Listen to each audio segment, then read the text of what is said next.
Hello guys, ये video specially beginners के लिए बनाया गया है जो सी लैंग्वेज का सी भी नहीं जानते। इस वीडियो में मैंने सी लैंग्वेज के पूरे बेसिक्स क्लियर किए हैं। अगर आप सी लैंग्वेज को बेसिक से समझना चाहते हो तो ये वीडियो स्पेशली आपके लिए ही है। अगर आपको सी लैंग्वेज का सिंटैक्स भी पता नहीं है तो इस वीडियो को देखने के बाद आप सी लैंग्वेज के बेसिक्स प्रोग्राम बनाना सीख जाओगे। So let's start programming concept present C language tutorial for beginners. इस ट्यूटोरियल में मैं आपको इन पॉइंट्स को डीप में एक्सप्लेन करने वाला हूँ। पहले हम देखेंगे सी लैंग्वेज क्या होती है, उसके बाद देखेंगे सी लैंग्वेज का सिंटैक्स कैसे होता है, और फिर हम देखेंगे सी लैंग्वेज को किस प्लेटफॉर्म पर हम रन करेंगे। फिर हम देखेंगे printf function, hello world program, data type, variable, keyword, comment, identifiers, scanf function, और फिर if else and switch case statement, और फाइनली देखेंगे while loop, do while loop and for loop को। तो आप इतने सभी पॉइंट्स को देखकर बोलोगे कि ये सभी बेसिक्स है, तो जी हाँ, ये सभी बेसिक कंसेप्ट्स हैं। पर टेंशन मत लीजिए, ये बहुत ही आसान है। मैं इन सभी पॉइंट्स को प्रैक्टिकली एक्सप्लेन करूंगा। पहले हम प्रोग्रामिंग क्या होती है ये समझते हैं, फिर सी लैंग्वेज के बारे में समझेंगे, और फिर बाद में सीधे कंप्यूटर स्क्रीन के ऊपर जाएंगे जहाँ पे हम सब कुछ प्रैक्टिकली एग्जीक्यूट करके देखेंगे। तो ये प्रोग्रामिंग क्या होती है? प्रोग्रामिंग एक ऐसी प्रोसीजर होती है जिससे कि इंस्ट्रक्शन दिए जाते हैं कंप्यूटर को किसी टास्क को परफॉर्म करने के लिए। पर ये इंस्ट्रक्शन किस रूप में दिए जाते हैं? जैसे मैं आपसे बात कर रहा हूँ और आप मेरी बातें समझ रहे हो, क्योंकि हमारा कम्युनिकेशन मीडियम सेम है। वैसे ही अगर हमें कंप्यूटर से कोई काम करवाना हो तो हम कंप्यूटर को सेट ऑफ इंस्ट्रक्शन देंगे कि भाई ये काम कर दो। तो बेसिकली इसे ही प्रोग्रामिंग कहा जाता है। पर कंप्यूटर को तो हमारी लैंग्वेज समझती नहीं, इसलिए हम कंप्यूटर को उसकी लैंग्वेज में बताएंगे कि प्राइम नंबर फाइंड करो, मल्टीप्लिकेशन टेबल जनरेट करो, और फिर हम जैसे उसको इंस्ट्रक्शन देंगे वो वैसा वैसा हमारे लिए काम करेगा। जैसे हमारे बीच में हिंदी लैंग्वेज कम्युनिकेशन का काम कर रही है, वैसे ही प्रोग्रामर एंड कंप्यूटर के बीच में जो लैंग्वेज काम करती है उसे प्रोग्रामिंग लैंग्वेजेस कहा जाता है। For example C plus plus, Python, JavaScript, ये सभी प्रोग्रामिंग लैंग्वेजेस है जिससे हम कंप्यूटर से कम्युनिकेशन कर सकते हैं। पर इस ट्यूटोरियल में हम सी लैंग्वेज को पढ़ेंगे। पर सी लैंग्वेज क्या है? सी लैंग्वेज एक प्रोग्रामिंग लैंग्वेज है जिससे हम कंप्यूटर से कम्युनिकेशन कर सकते हैं। सी लैंग्वेज सबसे ओल्डेस्ट एंड सबसे पावरफुल प्रोग्रामिंग लैंग्वेज है। सी लैंग्वेज ये सबसे बेसिक प्रोग्रामिंग लैंग्वेजेस है, इसलिए यूनिवर्सिटीज में कंप्यूटर इंजीनियरिंग के स्टूडेंट्स को फर्स्ट ईयर में ही सी लैंग्वेज को पढ़ाया जाता है। अब हमने समझ लिया कि प्रोग्रामिंग क्या होती है, प्रोग्रामिंग लैंग्वेज किसे कहते हैं, और सी लैंग्वेज क्या है। अब हम ट्यूटोरियल को एक्चुअल में स्टार्ट करेंगे सिंटैक्स ऑफ सी लैंग्वेज से। तो ये सिंटैक्स क्या होता है? सिंटैक्स को आप एक ढांचे के रूप में समझ सकते हो। जैसे मूर्ति बनाने का एक ढांचा होता है, मतलब आप जो भी काम करोगे उस ढांचे के हिसाब से करोगे और उस ढांचे के अंदर ही काम करोगे। मतलब हमें जो भी कोड लिखना होगा वो सभी सिंटैक्स के अंदर लिखना होगा। मतलब जो भी खिचड़ी पकानी है वो हमें सिंटैक्स के अंदर पकानी है, यानी सभी कोड को हमें सिंटैक्स के अंदर ही लिखना होगा। अब हम देखेंगे सी लैंग्वेज का सिंटैक्स कैसा है। बूम, तो ये है सी लैंग्वेज का सिंटैक्स। डोंट वरी, आपको ये कॉम्प्लिकेटेड लग सकता है पर ये बहुत ही आसान है। पर मैं चाहता हूँ आप इस वीडियो को पॉज कीजिए और इससे सिर्फ पढ़िए। मतलब सिर्फ पढ़िए, समझने की बिल्कुल भी कोशिश मत कीजिए, सिर्फ एक बार पढ़ लीजिए, फिर मैं इसे लाइन बाय लाइन एक्सप्लेन करूँगा। आई होप आपने इसे पढ़ लिया होगा। अब हम इसे समझते हैं। Line number 1, hashtag include studio.h। इसमें से हम स्टूडियो को बाहर निकालते हैं। स्टूडियो में से stdi को बाहर निकालते हैं और io को यहाँ पे लाते हैं। अब जो std है, std में स्टैंडर्ड का std, और io का है input output. Standard input output dot h यानी हेडर फाइल। अब line number 2, hashtag include conio.h। वापस हम conio को बाहर निकालते हैं। conio का con और इनपुट आउटपुट का io। अब conio यानी console input output dot h यानी conio.h, और ये है हेडर फाइल। अब हेडर फाइल को हम इंक्लूड करते हैं, यानी ये हेडर फाइल क्या होती है, हमें प्रोग्राम के अंदर बहुत से फंक्शंस यूज़ करने होंगे, जैसे कि प्रिंटफ, स्कैनफ, इंट, फ्लोट।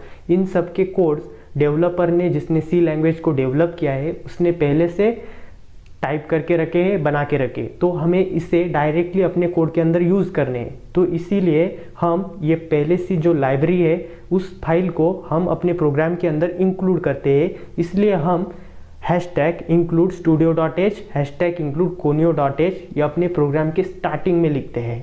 अब ध्यान दीजिए लाइन नंबर 3 के ऊपर, इंट मेन फंक्शन और ओपन करली ब्रेसेस, क्लोज करली ब्रेसेस। हाँ, अब ये समझते हैं हम। इंटीजर, इंट यानी इंटीजर, मेन फंक्शन। आप मेन फंक्शन का नाम देख के समझ चुके होंगे कि ये मेन फंक्शन, यानी हमें जो भी खिचड़ी पकानी है, मतलब जो भी कोड राइट करना है, हमें मेन फंक्शन के अंदर ही लिखना है, जहाँ पे मैंने डॉट डॉट किया है या फिर लाइन दी है उसके अंदर। मतलब हम जो भी कोड राइट करेंगे वो हमें ओपन और क्लोज करली ब्रेसेस के अंदर टाइप करना है। और अब ये रिटर्न ज़ीरो क्या है, अब इसके ऊपर ध्यान देते हैं, रिटर्न ज़ीरो क्या है। अब ये है इंटीजर, ये इंटीजर है, ये फ्लोट भी हो सकता है, वाइड भी हो सकता है।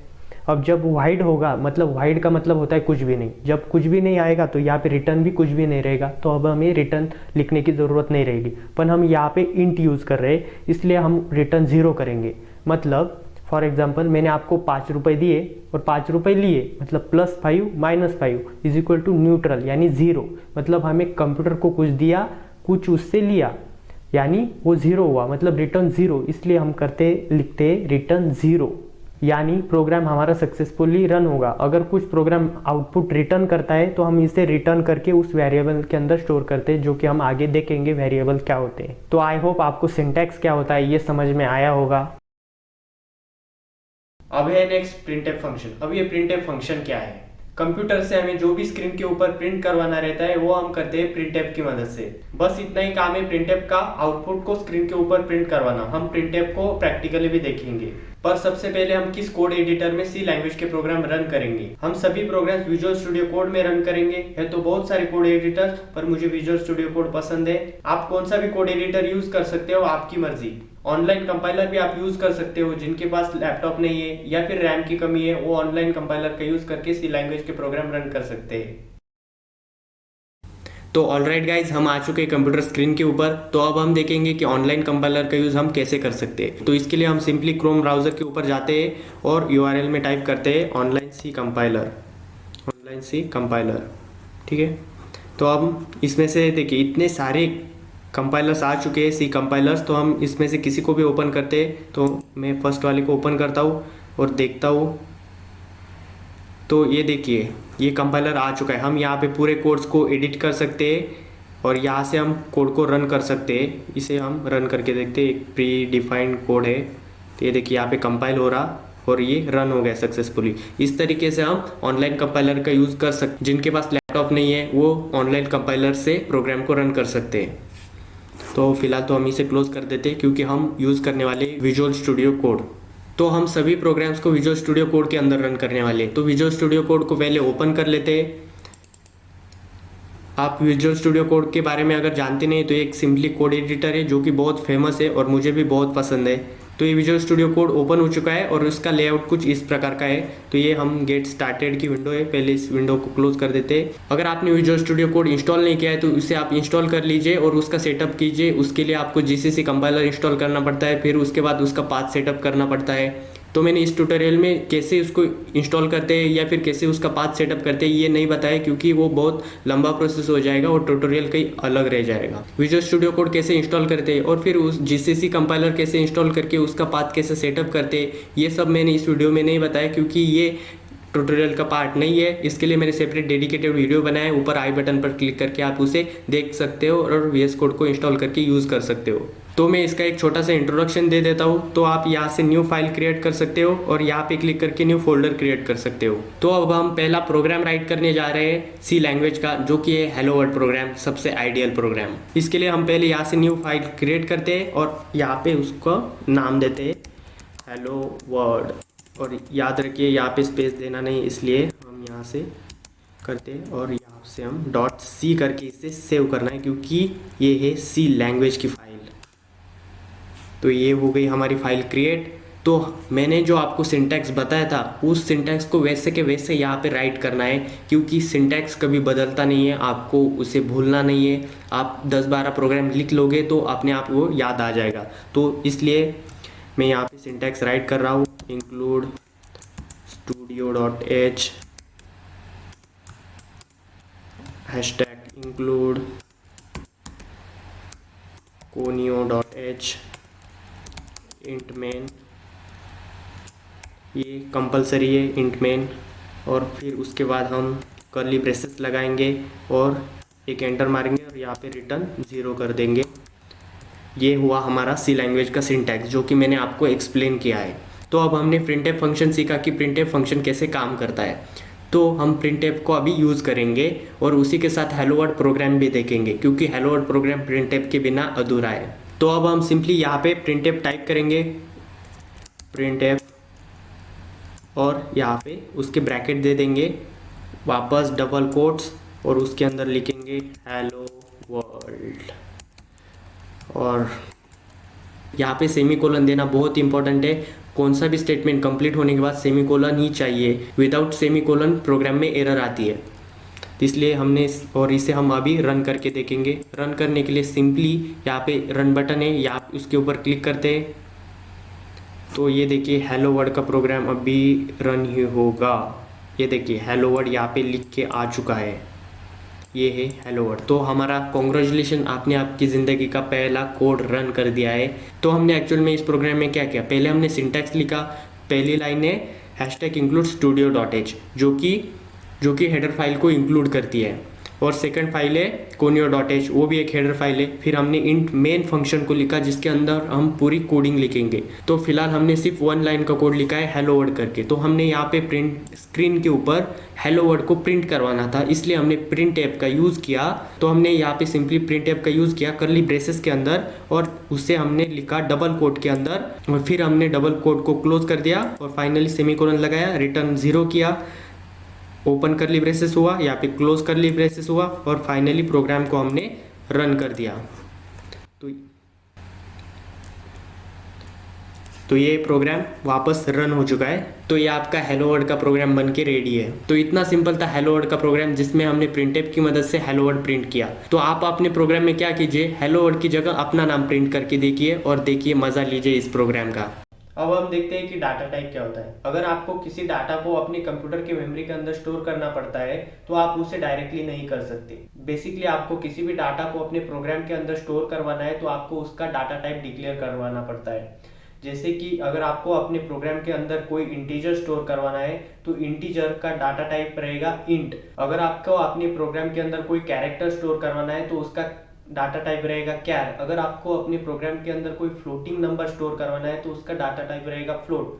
तो basically data type divide into 2 types, एक होता है प्रिमिटिव डाटा टाइप, दूसरा होता है डिराइव्ड डाटा टाइप। पर इस ट्यूटोरियल में हम सिर्फ प्रिमिटिव डाटा टाइप देखेंगे। प्रिमिटिव डाटा टाइप में आते हैं इंट, फ्लोट, कैर, और सेकंड है डिराइव्ड डाटा टाइप, जिसके अंदर आते हैं अरे, पॉइंटर, स्ट्रक्चर, जो कि हम पार्ट सेकंड में डिस्क्राइब करेंगे, जो कि नेक्स्ट पार्ट आने वाला है। अब हम देखते हैं प्रिमिटिव डाटा टाइप कौन कौन से है। इंटीजर यानी 1 2 3, कैरेक्टर यानी ABCD, फ्लोटिंग पॉइंट नंबर यानी फ्लोट, जिसमें हम स्टोर कर सकते हैं 1.3 ऐसी पॉइंट की वैल्यू, और चौथा है बुलियन। बुलियन के अंदर हम स्टोर कर सकते हैं ट्रू या फॉल्स, एक तो कोई डाटा ट्रू होता है या फिर फॉल्स रहता है, तो बुलियन ये भी एक डाटा टाइप है। मान लीजिए आपको आपके प्रोग्राम के अंदर 67 इस इंटीजर को स्टोर करना है, तो ये आपको स्टोर क्या करवाना है, एक इंटीजर स्टोर करवाना है, तो उसका डाटा टाइप क्या रहेगा, इंट रहेगा। तो उसको आपको स्पेसिफाई करना पड़ेगा इंट करके, इंट और फिर वेरिएबल नेम। वैसे अगर आपको आपके प्रोग्राम के अंदर कोई कैरेक्टर स्टोर करवाना है, या फिर कोई स्ट्रिंग स्टोर करवाना है, या फिर कोई फ्लोटिंग पॉइंट नंबर स्टोर करवाना है, तो उसका आपको डाटा टाइप डिक्लेयर करना पड़ता है। जैसे आपको आपके प्रोग्राम के अंदर कोई कैरेक्टर स्टोर करवाना है, तो आपको उसका डाटा टाइप पहले उससे डिक्लेयर करवाना पड़ेगा। जैसे कि कैरेक्टर का डाटा टाइप रहेगा कैर। पर डाटा को अपने प्रोग्राम के अंदर एक्सेस करने के लिए एक फॉर्मेट स्पेसिफायर होता है डाटा टाइप का। जैसे अपने प्रोग्राम के अंदर हमने इंटीजर दिया और उसका हमने डाटा टाइप दिया इंट, पर उसको ही हमें अपने प्रोग्राम के अंदर इस्तेमाल करना है, तो उसका हमें फॉर्मेट स्पेसिफायर डिक्लेयर करना पड़ता है। तो इस फॉर्मेट स्पेसिफायर क्या रहता है, अगर हमने अपने प्रोग्राम के अंदर कोई इंटीजर वैल्यू स्टोर की है और हमें इसे एक्सेस करने वाले हैं, तो उसके लिए हमें फॉर्मेट स्पेसिफायर की जरूरत पड़ती है। अगर हमें कोई इंटीजर को एक्सेस करना है, तो हम यूज करेंगे %d। अगर हमें कोई कैरेक्टर को एक्सेस करना है अपने प्रोग्राम के थ्रू, जिसको हमने पहले से अपने प्रोग्राम के अंदर डाटा के रूप में डाला हुआ है, और हमें उसे वापस एक्सेस करना है printf के अंदर, तो हम कैरेक्टर के लिए यूज करेंगे %c, और फ्लोट के लिए यूज करेंगे %f। ये बहुत ही इंपॉर्टेंट है, %d, %c और %f। इसे आप याद कर लीजिए, इसका हमेशा प्रोग्राम के अंदर यूज होने वाला है। इंटीजर के लिए %d, कैरेक्टर के लिए %c और फ्लोट के लिए %f। अब नेक्स्ट है वेरिएबल। तो ये वेरिएबल क्या रहता है, बेसिकली आप वेरिएबल को एक कंटेनर के रूप में समझ सकते हैं, जिसके अंदर डाटा को स्टोर किया जाता है। मान लीजिए आपके किचन के अंदर एक डब्बा रखा है, और उसके अंदर हमने कुछ लड्डू रख दिए, और उसको नाम दिया डब्बे को लड्डू का डब्बा। क्या बढ़िया था गुरु। तो यहाँ पे लड्डू हुए डाटा, उसको हमने स्टोर किया एक डब्बे में और उसको कुछ नाम दिया। तो बेसिकली इसे ही वेरिएबल कहते हैं। हमें प्रोग्राम के अंदर जो भी डाटा स्टोर करना रहता है हम उस वेरिएबल के अंदर स्टोर करते हैं और उसका कुछ नाम देते हैं। नाम आप कुछ भी दे सकते हो, जैसे ABCD, आपका खुद का नाम, या फिर कुछ भी नाम दे सकते हो, कार, फुटबॉल। तो हमें डाटा स्टोर करने के लिए किसी वेरिएबल की ज़रूरत पड़ती है और हम उस वेरिएबल को क्रिएट करते हैं और उस वेरिएबल के अंदर हम डाटा को स्टोर करते हैं। अब डाटा को हम उसके अंदर कैरेक्टर स्टोर कर सकते हैं, इंटीजर स्टोर कर सकते हैं, फ्लोटिंग पॉइंट नंबर स्टोर कर सकते हैं, बुलियन स्टोर कर सकते हैं। बुलियन यानी ट्रू और फॉल्स। जैसे पूरा सी लैंग्वेज का एक सिंटैक्स होता है वैसे ही वेरिएबल बनाने का भी एक सिंटैक्स है।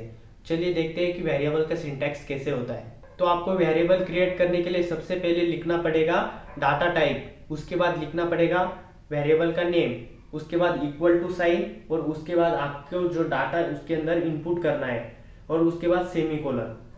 तो मान लीजिए मुझे अपने प्रोग्राम के अंदर 67 इस इंटीजर को स्टोर करवाना है। तो मैं डाटा टाइप दूंगा, जैसे मैंने पहले बोला था कि डाटा टाइप अगर हमें इंटीजर स्टोर करवाना है तो हम डाटा टाइप देंगे इंटीजर। तो डाटा टाइप रहेगा इंट। हम वेरिएबल का नेम देंगे, मान लीजिए मैंने वेरिएबल का नेम दिया a इज इक्वल टू 67 और बाद में सेमीकोलन लगा दिया। तो ये हुआ सिंटैक्स ऑफ वेरिएबल। तो इस प्रकार से हम वेरिएबल क्रिएट कर सकते हैं। पर ये याद रखिए आप वेरिएबल के नेम कुछ भी दे सकते हो, पर आप वेरिएबल के बीच में स्पेस नहीं दे सकते हो। स्पेस की जगह आप अंडरस्कोर यूज कर सकते हो, और आप कैरेक्टर और डिजिट के कॉम्बिनेशन के हिसाब से आप कोई भी वेरिएबल नेम क्रिएट कर सकते हो। जैसे मैंने यहाँ पे किया a इज इक्वल टू 67, उसके अंदर स्टोर कर दिया। अब हम दूसरा एग्जांपल देखते हैं वेरिएबल का, जिसके अंदर हम कैरेक्टर वैल्यू स्टोर करेंगे। मान लीजिए मुझे मेरे प्रोग्राम के अंदर के एक जो सिंगल कैरेक्टर है उसे मेरे प्रोग्राम के अंदर स्टोर करवाना है। तो उसके लिए हम क्या करेंगे, एक कैरेक्टर है तो डाटा टाइप क्या आएगा, कैर आएगा। तो char variable name is equal to single quote के अंदर के और बाद में सेमीकोलन। ये याद रखिए, अगर सिंगल कैरेक्टर रहेगा तो हम सिंगल कोट यूज करेंगे, अगर एक से ज्यादा कैरेक्टर रहेंगे तो हम डबल कोट यूज करेंगे। तो हम इसे कैसे लिख सकते हैं, char B is equal to single quote के अंदर के और बाद में सेमीकोलन। ये याद रखिए सेमीकोलन बहुत इंपॉर्टेंट है। हर एक स्टेटमेंट जब कंप्लीट होता है तो आपको सेमीकोलन देना नेसेसरी है, वरना प्रोग्राम के अंदर एरर आती है। तो चलिए हम डाटा टाइप एंड वेरिएबल को प्रैक्टिकली एग्जीक्यूट करके देखेंगे विजुअल स्टूडियो कोड के अंदर। तो अब हम आ चुके कंप्यूटर स्क्रीन के ऊपर। तो अब हम प्रैक्टिकली देखेंगे डाटा टाइप एंड वेरिएबल को अपने प्रोग्राम के अंदर यूज़ करके। तो सबसे पहले तो मैं इसे जूम कर देता हूँ ताकि आपको अच्छे से दिखे, और मैं यहाँ से एक नई फाइल क्रिएट करता हूँ, data type and variables dot C करके। तो अब हमने फाइल क्रिएट कर दी है। तो सबसे पहले हमें सिंटैक्स राइट करना होगा। तो सबसे पहले सिंटैक्स राइट करते हैं, हैशटैग इंक्लूड studio.h, अरे वापस हैशटैग इंक्लूड conio.h, वापस इंट मेन फंक्शन लिखेंगे। उसके बाद हम कर्ली ब्रेसेस देंगे जिसके अंदर हम पूरे कोड को राइट करने वाले हैं, और उसके बाद हम रिटर्न कर देंगे 0 को और सेमीकोलन, बहुत इंपॉर्टेंट है। तो हमने पहले देखा था डाटा टाइप, उसके बाद देखा था वेरिएबल। तो प्रोग्राम में कोई भी डाटा स्टोर करने के लिए पहले डाटा टाइप इंपॉर्टेंट है और फिर वेरिएबल इंपॉर्टेंट है जिसके अंदर हम डाटा स्टोर करेंगे। तो अब हम क्रिएट करते हैं एक वेरिएबल जिसके अंदर हम कोई इंटीजर स्टोर करेंगे। तो उसके लिए हम पहले राइट करते हैं इंट और वेरिएबल नेम देते हैं a इज इक्वल टू 67 और सेमीकोलन दे देते हैं, बस। तो अब हमने a नाम के वेरिएबल के अंदर 67 को स्टोर कर दिया है। 67 ये एक इंटीजर टाइप का है, इसलिए हमने इसको टाइप कास्ट किया है इंटीजर से। तो हमने अब ये स्टोर किया, हमें कैसे पता चलेगा कि इसके अंदर 67 ही स्टोर हुआ, क्या पता 45 स्टोर हुआ होगा। तो हम इससे वेरीफाई करके देखेंगे। इसके लिए हम सिंपली प्रिंटफ यूज़ करेंगे, जो कि हमने अभी देखा था थोड़ी देर के पहले। प्रिंटफ यूज़ करेंगे और लिखेंगे उसके अंदर the value of a is, और यहाँ पे हम कोलन देते थे और एक स्पेस भी देते जिससे कि अच्छा लगे। और यहाँ पे यूज़ करेंगे हम जो कि मैंने बताया था फॉर्मेट स्पेसिफायर इंटीजर के लिए %d। तो यहाँ पे मैं लिखता हूँ %d यहाँ पे लिखना होता है वो फॉर्मेट स्पेसिफायर %d, और हमें किसकी वैल्यू प्रिंट करवानी है, तो a की वैल्यू प्रिंट करवानी है जो कि वेरिएबल नेम है। तो हम यहाँ पे लिख देते हैं a, ओके, और सेमीकोलन जो कि इम्पोर्टेंट है। ये प्रोग्राम हो चुका है, हम इसे करते सेव और यहाँ से करते रन। देखते क्या एरर आती है या फिर आउटपुट आ जाता है। ये देखिए the value of a is 67। तो हमने सक्सेसफुली इस प्रोग्राम को रन कर दिया। तो अब हम इस प्रोग्राम के अंदर एक कैरेक्टर के रूप में कैर वैल्यू डालेंगे और देखते हैं प्रोग्राम को रन करके। तो हम कैरेक्टर ले रहे हैं, तो इसके लिए डाटा टाइप भी आएगा कैर, और हम वेरिएबल नेम दे रहे हैं, मेरा नाम दे देते हैं, चलिए नंदकिशोर _01। इस तरीके से आप नेम दे सकते हैं, ये वैलिड है, इज इक्वल टू, और इसके अंदर हम देते सिंगल कोट के अंदर n दे देते हैं, ठीक है, बस n देते और यहाँ से सेमीकोलन देते। ये याद रखिए, अगर आपको सिंगल कैरेक्टर डालना है तो उसके लिए आपको सिंगल कोट लगाना है। अगर एक से ज़्यादा कैरेक्टर रहेंगे तो उसके लिए आपको डबल कोट लगाना पड़ेगा।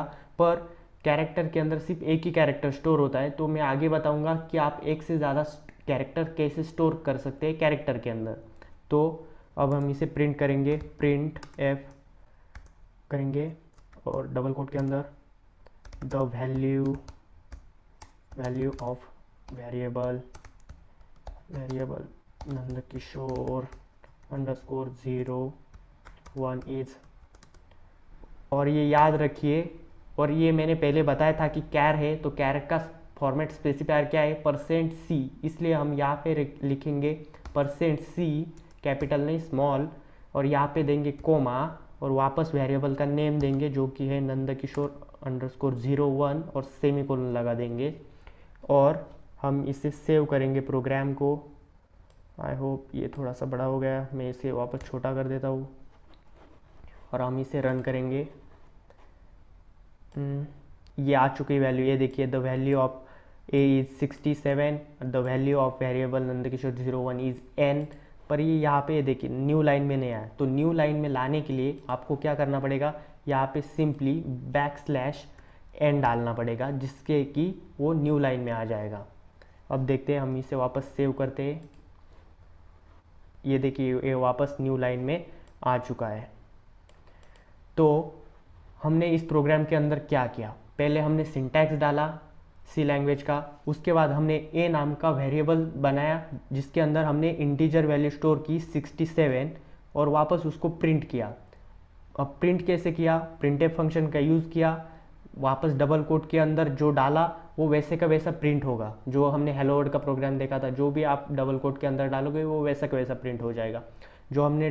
तो फिर हमने डबल कोट के अंदर डाला the value of a is, और वापस इस सेमीकोलन का आप नहीं भी दे सकते, पर मैं दिया अच्छे के लिए। तो हमने जो इंटीजर वेरिएबल के अंदर स्टोर किया था उसको एक्सेस करने के लिए फॉर्मेट स्पेसिफायर का यूज़ करते हैं, जो कि इंटीजर का फॉर्मेट स्पेसिफायर है %d, इसलिए हमने यहाँ पे प्रिंट करवाने के लिए स्क्रीन के ऊपर %d लिखा और बाद में उसे न्यू लाइन में प्रिंट किया, जो कि अगली लाइन न्यू लाइन में प्रिंट होगी, इसके लिए हमने \n लगाया और बाद में वो डबल कोट कंप्लीट कर दिया।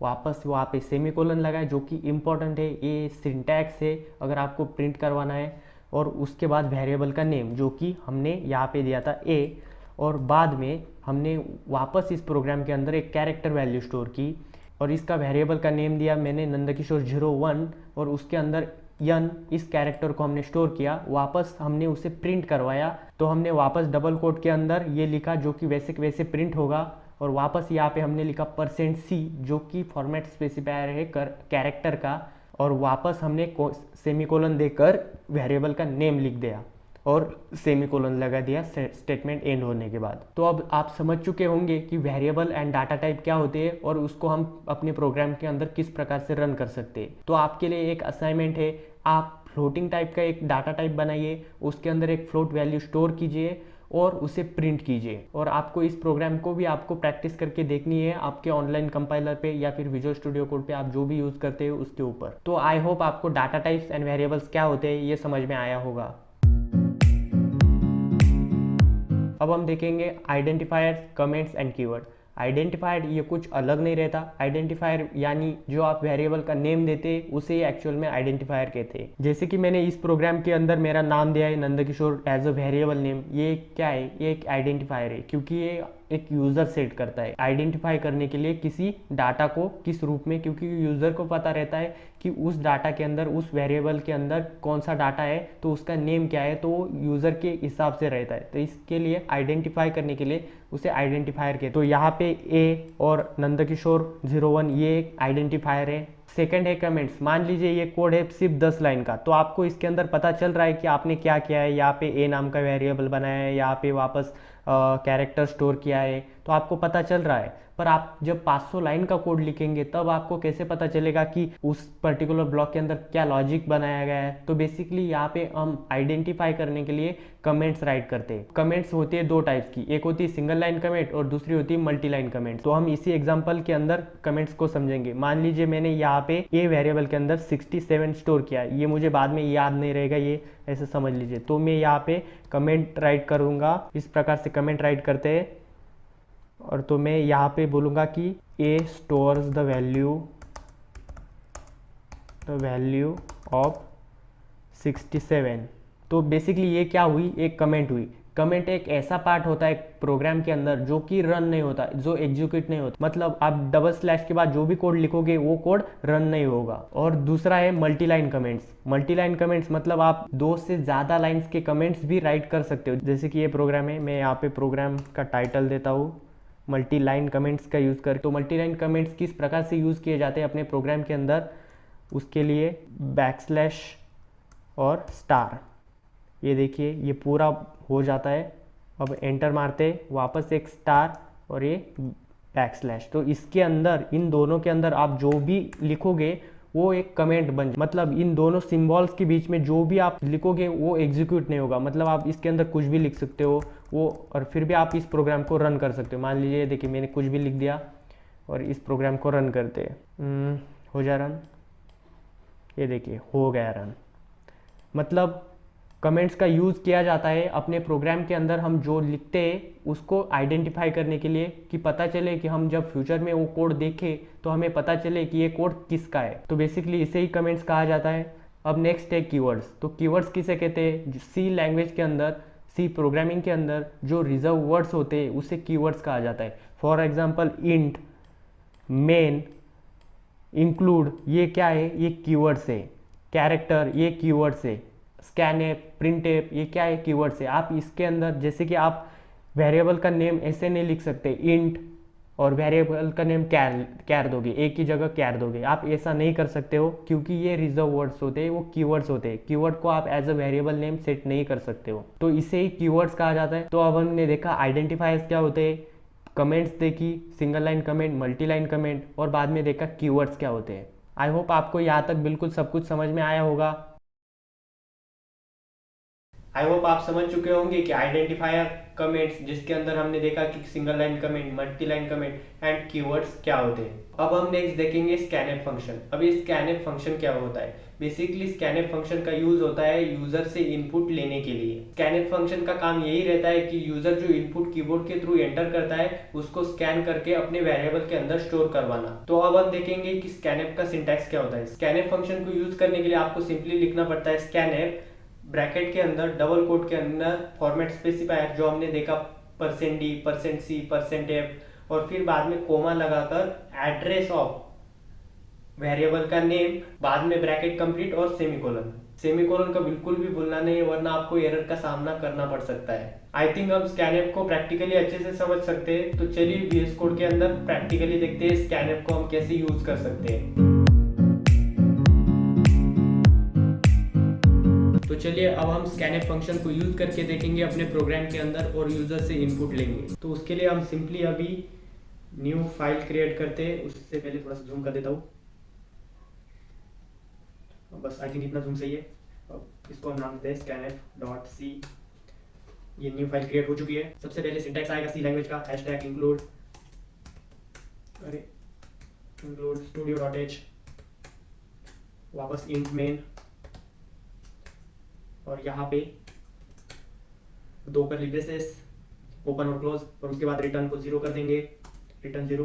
क्या आपने अभी नोटिस किया कि मैंने यहाँ पे अभी hashtag include conio dot H नहीं डाला, क्योंकि ये विजुअल स्टूडियो कोड है। अगर आपने इस प्रोग्राम को hashtag include conio dot H के विदाउट भी लिखा तो भी ये रन कर देगा, क्योंकि जो हेडर फाइल है कोनियो डॉट एच की वो हम एक्चुअल में इस प्रोग्राम के अंदर यूज ही नहीं कर रहे। अगर आपने ये पिछला वाला प्रोग्राम टर्बो सी के अंदर रन किया तो ये सक्सेसफुली रन होगा, क्योंकि हमने यहाँ पे कोनियो डॉट एच इंक्लूड किया है। पर यहाँ पे हम इसे कमेंट आउट कर देते हैं, मतलब ये कोड के अंदर नहीं है, तो भी ये प्रोग्राम सक्सेसफुली रन होगा। ये देखिए ये प्रोग्राम सक्सेसफुली रन हो गया। क्यों होगा? क्योंकि हम कोनियो डॉट एच का विजुअल स्टूडियो कोड के अंदर यूज नहीं करते, हम सिर्फ स्टूडियो डॉट एच का यूज करते हैं, क्योंकि कोनियो डॉट एच के अंदर गेट सी एच और क्लियर स्क्रीन ये दो फंक्शन रहते हैं, जो कि विजुअल स्टूडियो कोड के अंदर पहले से इनबिल्ड है। इस वजह से कोनियो डॉट यूज करने की जरूरत नहीं है। तो मैं आपको get C H and clear screen के बारे में छोटी सी आइडिया दे देता हूँ। गेट सी एच एक्चुअल में जब आउटपुट आता है तब स्क्रीन को होल्ड करने के काम आता है, और क्लियर स्क्रीन जब हम वापस से प्रोग्राम को दूसरी बार रन करते हैं तो वापस जो पहला प्रोग्राम रन हुआ था उसको क्लियर स्क्रीन कर देता है, मतलब वापस से न्यू आउटपुट प्रिंट करवा के देता है अपने स्क्रीन के ऊपर। तो उसकी हमें ज़रूरत नहीं है। पर हाँ, अगर आप ये प्रोग्राम टर्बो सी के अंदर या फिर किसी दूसरे ऑनलाइन कंपाइलर के अंदर यूज़ कर रहे हैं या फिर टाइप कर रहे हैं तो आपको कोनियो डॉट एच की ज़रूरत पड़ सकती है, और आप गेट सी एच आपको यूज़ करना ही पड़ेगा अगर आप टर्बो सी के अंदर यूज़ कर रहे हो इसे, तो इस तरीके से। पर यहाँ पे आपको यूज़ करने की ज़रूरत नहीं है विजुअल स्टूडियो कोड के अंदर। तो अब हम आते हैं अभी स्कैनएप के ऊपर। तो अब हमने यहाँ पे सी लैंग्वेज का सिंटेक्स राइट कर दिया है, तो हम इस प्रोग्राम में यूजर से इनपुट लेने वाले स्कैनएप फंक्शन की मदद। तो हम ये एक्चुअल में किस तरीके से करने वाले, पहले तो मैं एक वेरिएबल बना लेता हूँ जिसके अंदर एक इंटीजर स्टोर होगा। इंट के इज इक्वल टू सिर्फ के नाम का वेरिएबल बनाता हूँ, यहाँ पे सेमीकोलन दे देता हूँ। सिर्फ मैंने यहाँ पे वेरिएबल बनाया, उसके अंदर वैल्यू नहीं दिए। अब हम यूज़र से इनपुट लेने वाले हैं, इसलिए हम यूज़र को बताएंगे कि भाई इंटीजर दे दो। इसलिए हम यहाँ पे टाइप करेंगे प्रिंट एफ, बोलेंगे यूज़र को enter the number you want, उसके बाद एक कोलन देंगे जिससे कि अच्छा लगेगा, एक न्यू लाइन बैकस्लैश भी डालेंगे जिससे कि न्यू लाइन के ऊपर प्रिंट होगा। ये अच्छी हैबिट है। और बाद में इससे हम सेमीकोलन से क्लोज कर देंगे स्टेटमेंट को। और बाद में यहाँ पे हम स्कैनएप यूज़ करेंगे, क्योंकि हमें यूज़र से इनपुट लेना है कीबोर्ड के थ्रू। ये याद रखिए, आप प्रोग्रामर हो, आप यूज़र नहीं हो, तो यूज़र कौन सा भी इंटीजर दे सकता है, इसलिए हम यहाँ पे स्कैनएप यूज़ करते हैं। स्कैनएप का सिंटैक्स से सिंपली स्कैनएप लिखना है, बाद में पैरेंथेसिस देना है, उसके बाद डबल कोट के अंदर फॉर्मेट स्पेसिफायर देना है। तो हमने यहाँ पे यूज़र से इंटीजर ले रहे हैं, इसलिए हम यहाँ पे %d लिखेंगे और डबल कोट के बाहर सेमीकोलन देंगे, बाद में एड्रेस ऑफ, और फिर जिस वेरिएबल के अंदर हम इंटीजर को स्टोर करने वाले उस वेरिएबल का नेम लिखेंगे। तो हम यहाँ पे के वेरिएबल के अंदर उस इंटीजर जो यूजर देगा उसको स्टोर करने वाले, इसलिए हमने एड्रेस ऑफ, ये एम्परसेंड नहीं है, याद रखिए, एंड नहीं है, ये एड्रेस ऑफ कहते हैं इसे। तो के अंदर वो वैल्यू आ जाएगी और वापस सिंपली स्टेटमेंट को क्लोज के लिए सेमीकोलन। सेमीकोलन बहुत इंपॉर्टेंट है, बिल्कुल भी मत भूलिए। तो चलिए इसी को हम रन करके देखते, सेव करते, रन बटन के ऊपर क्लिक करते और ये रन हो जाएगा 101%। इसमें कोई शक वाली बात भी नहीं है। ये बोल रहा है enter the number you want, मैं कहता हूँ 34।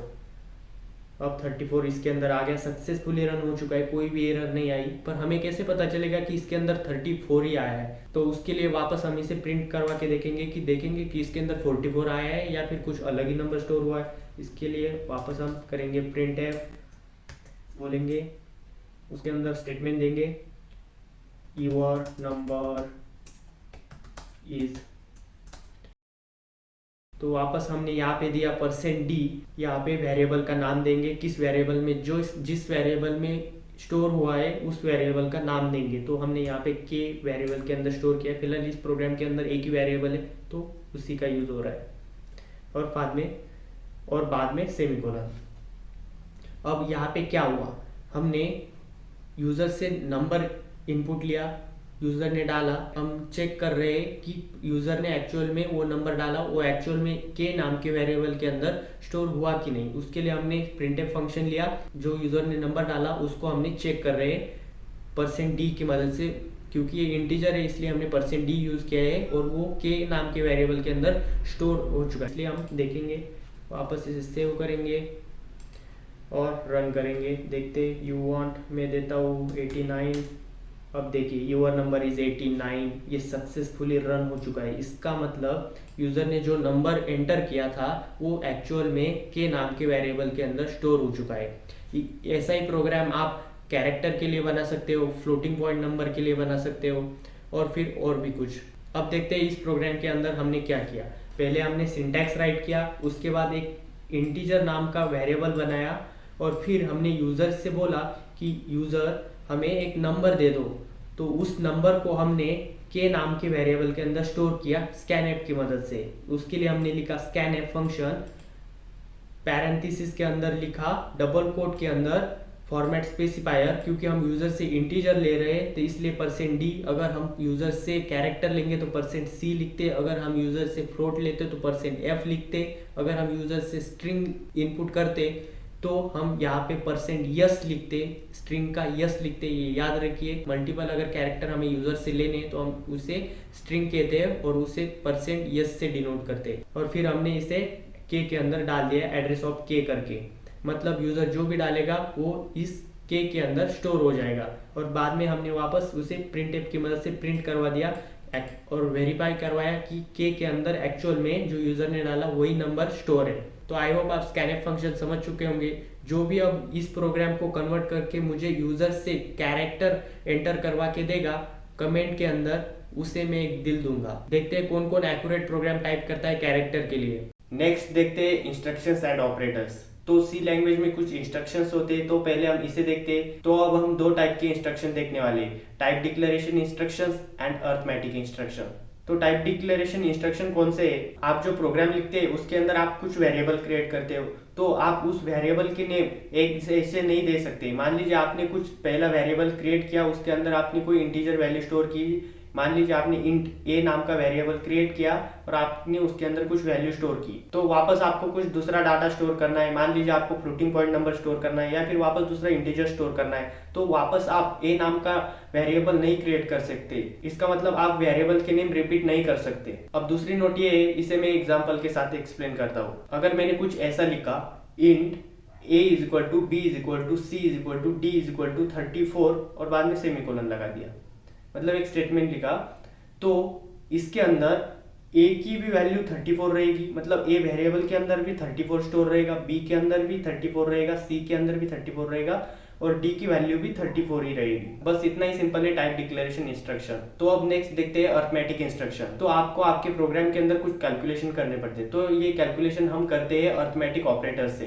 तो हमें अपने प्रोग्राम के अंदर एडिशन, सब्ट्रैक्शन, डिवीजन, मल्टीप्लिकेशन करना पड़ता है। तो एडिशन, सब्ट्रैक्शन, मल्टीप्लिकेशन, डिवीजन ये अरिथमेटिक ऑपरेटर्स है। तो अब हम समझते हैं ऑपरेंड्स एंड ऑपरेटर के बीच में क्या डिफरेंस है। तो मैंने लिखा इंट a = पैरेंथेसिस के बीच में 4 × 3 पैरेंथेसिस के बाद +1 और बाद में सेमीकोलन लगा दिया। तो बेसिकली इसके अंदर एक है ऑपरेंड्स और दूसरा है ऑपरेटर। तो मैंने अभी आपको बताया कि ऑपरेटर्स किसे कहते हैं, एडिशन, सब्ट्रैक्शन, डिवीजन, मल्टीप्लिकेशन, इस सिंबल को ऑपरेटर कहते हैं। तो सी लैंग्वेज के अंदर मल्टीप्लिकेशन को स्टार से डिनोट किया जाता है। तो यहाँ पे मल्टीप्लिकेशन एंड एडिशन ये हुए ऑपरेटर और 4, 3 और 1 ये हुए ऑपरेंड्स। तो आई होप आपको ऑपरेटर और ऑपरेंड के बीच का डिफरेंस पता चल गया होगा। और पांचवा ऑपरेटर है मॉड्यूलर डिवीजन ऑपरेटर, जिसे हम परसेंटेज के सिंबल से जानते हैं। जब हम मॉड्यूलर डिवीजन ऑपरेटर का यूज करेंगे तो ये हमें प्रोग्राम से रिमाइंडर निकाल के देगा।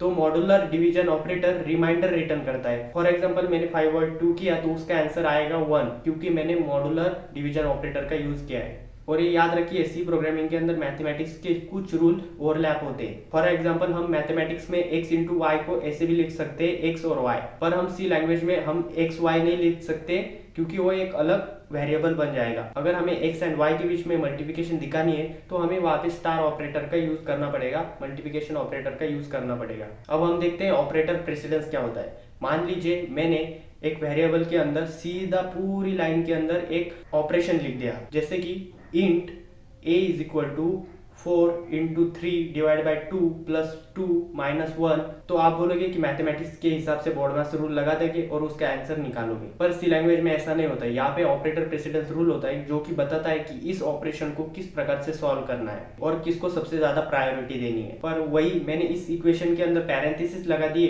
तो प्रायोरिटी की जरूरत नहीं रहती, पैरेंथेसिस सबसे पहले आता है। पर अब्सेंस ऑफ पैरेंथेसिस हमें प्रायोरिटी से ही इसका कैलकुलेशन करना पड़ेगा। तो यहाँ पे सबसे पहले प्रायोरिटी मिलती है मल्टीप्लिकेशन, डिवीजन और मॉड्यूलर डिवीजन ऑपरेटर्स को।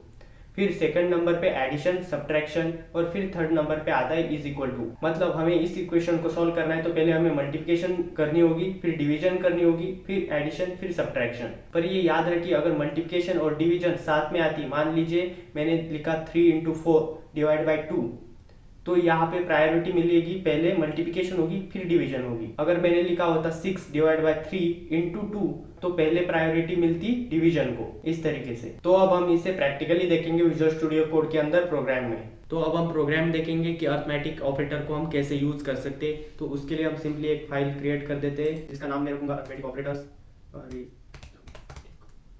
Operator dot C. तो ये फाइल क्रिएट हो चुकी है, तो मैं सिंटैक्स राइट कर देता हूँ।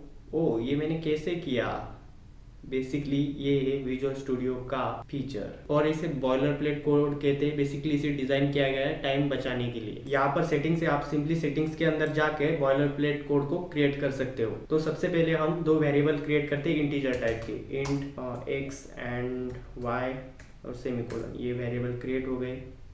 तो वेरिएबल मैंने कैसे क्रिएट किए, आप इस तरीके से भी वेरिएबल क्रिएट कर सकते हो और आप इस तरीके से भी वेरिएबल क्रिएट कर सकते हो, इंट वाई और वापस सेमीकोलन। ये थोड़ा बेसिक लेवल पे हो जाता है, इसलिए हम वेरिएबल को थोड़े से मॉडर्न लेवल पे क्रिएट करेंगे। तो मैंने इस तरीके से वेरिएबल को क्रिएट किया, मतलब एक्स एंड वाई ये इंटीजर टाइप के वेरिएबल बन चुके हैं। तो अब हम वेरिएबल के अंदर वैल्यू सेट कर देते हैं। तो मैं एक्स के अंदर सेट करता हूँ 10 एंड वाई के अंदर एंड y की वैल्यू देता हूँ 2। तो अब हमें एडिशन करनी है x एंड y की। तो हम कैसे कर सकते हैं, तो उसके लिए हम सिंपली प्रिंटफ लेते हैं और उसके अंदर टाइप करते हैं एडिशन ऑफ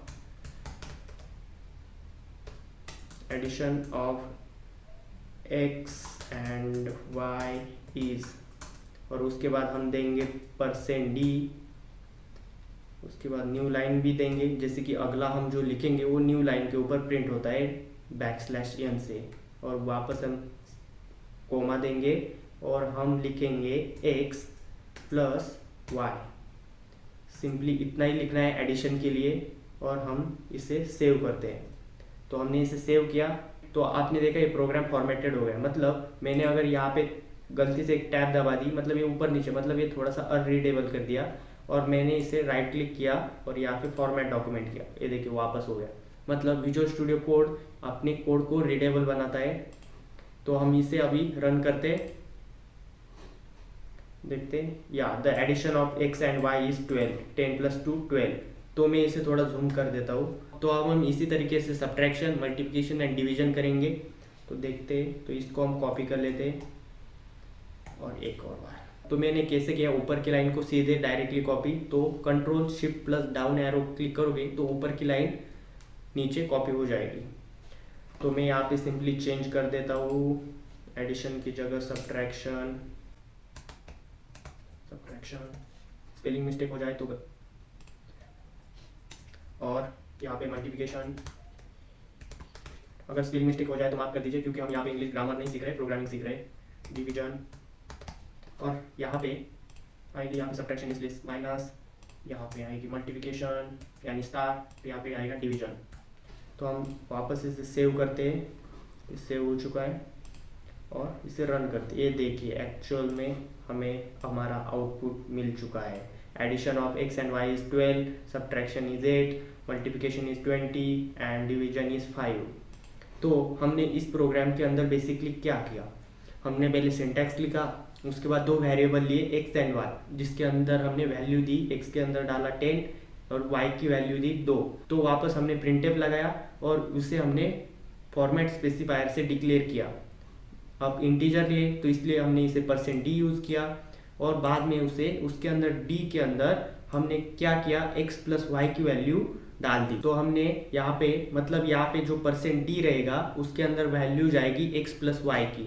तो x प्लस के x क्या है 10, y क्या है 2, 10 प्लस 2 12, इसके अंदर प्रिंट हो जाएगा। तो अब हमने प्रोग्राम के अंदर वैल्यू हमने खुद सेट की थी, अब हमें प्रोग्राम के अंदर वैल्यू यूजर से इनपुट करवानी है कीबोर्ड के थ्रू। तो वो हम कैसे करेंगे, तो चलिए देखते हैं कैसे करेंगे।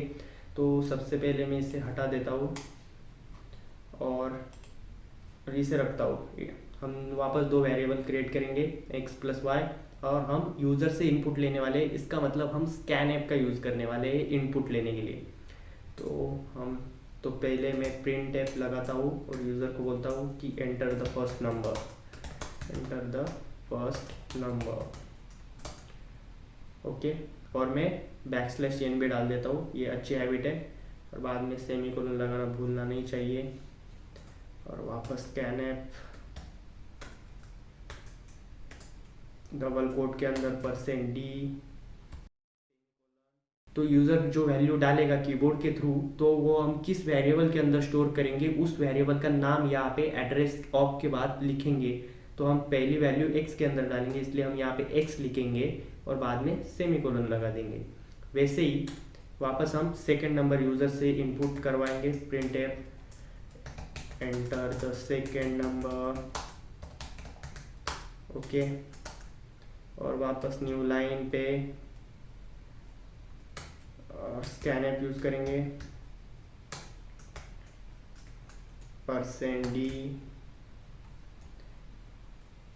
एंड एड्रेस ऑफ, दूसरी वैल्यू हम y के अंदर स्टोर करेंगे और सेमीकोलन। और ये याद रखिए आपने सेमीकोलन नहीं दिया, मान लीजिए मैं इस सेमीकोलन को हटा देता हूँ, तो ये देखिए थोड़ी देर के बाद ये अपने आप रेड हो जाएगा। यहाँ पे आपने प्रोग्राम सेव किया, ये भी रेड हुआ, ये भी रेड हुआ, और प्रोग्राम के अंदर भी एरर आ गई। ये देखिए एरर कहाँ पे, यहाँ पे देखिए रेड लाइन पे छोटी सी एरर दिखाई दे रही। तो इससे ही पता चल जाता है कि आपके प्रोग्राम के अंदर एरर है, ऊपर नाम ही रेड हो जाता है।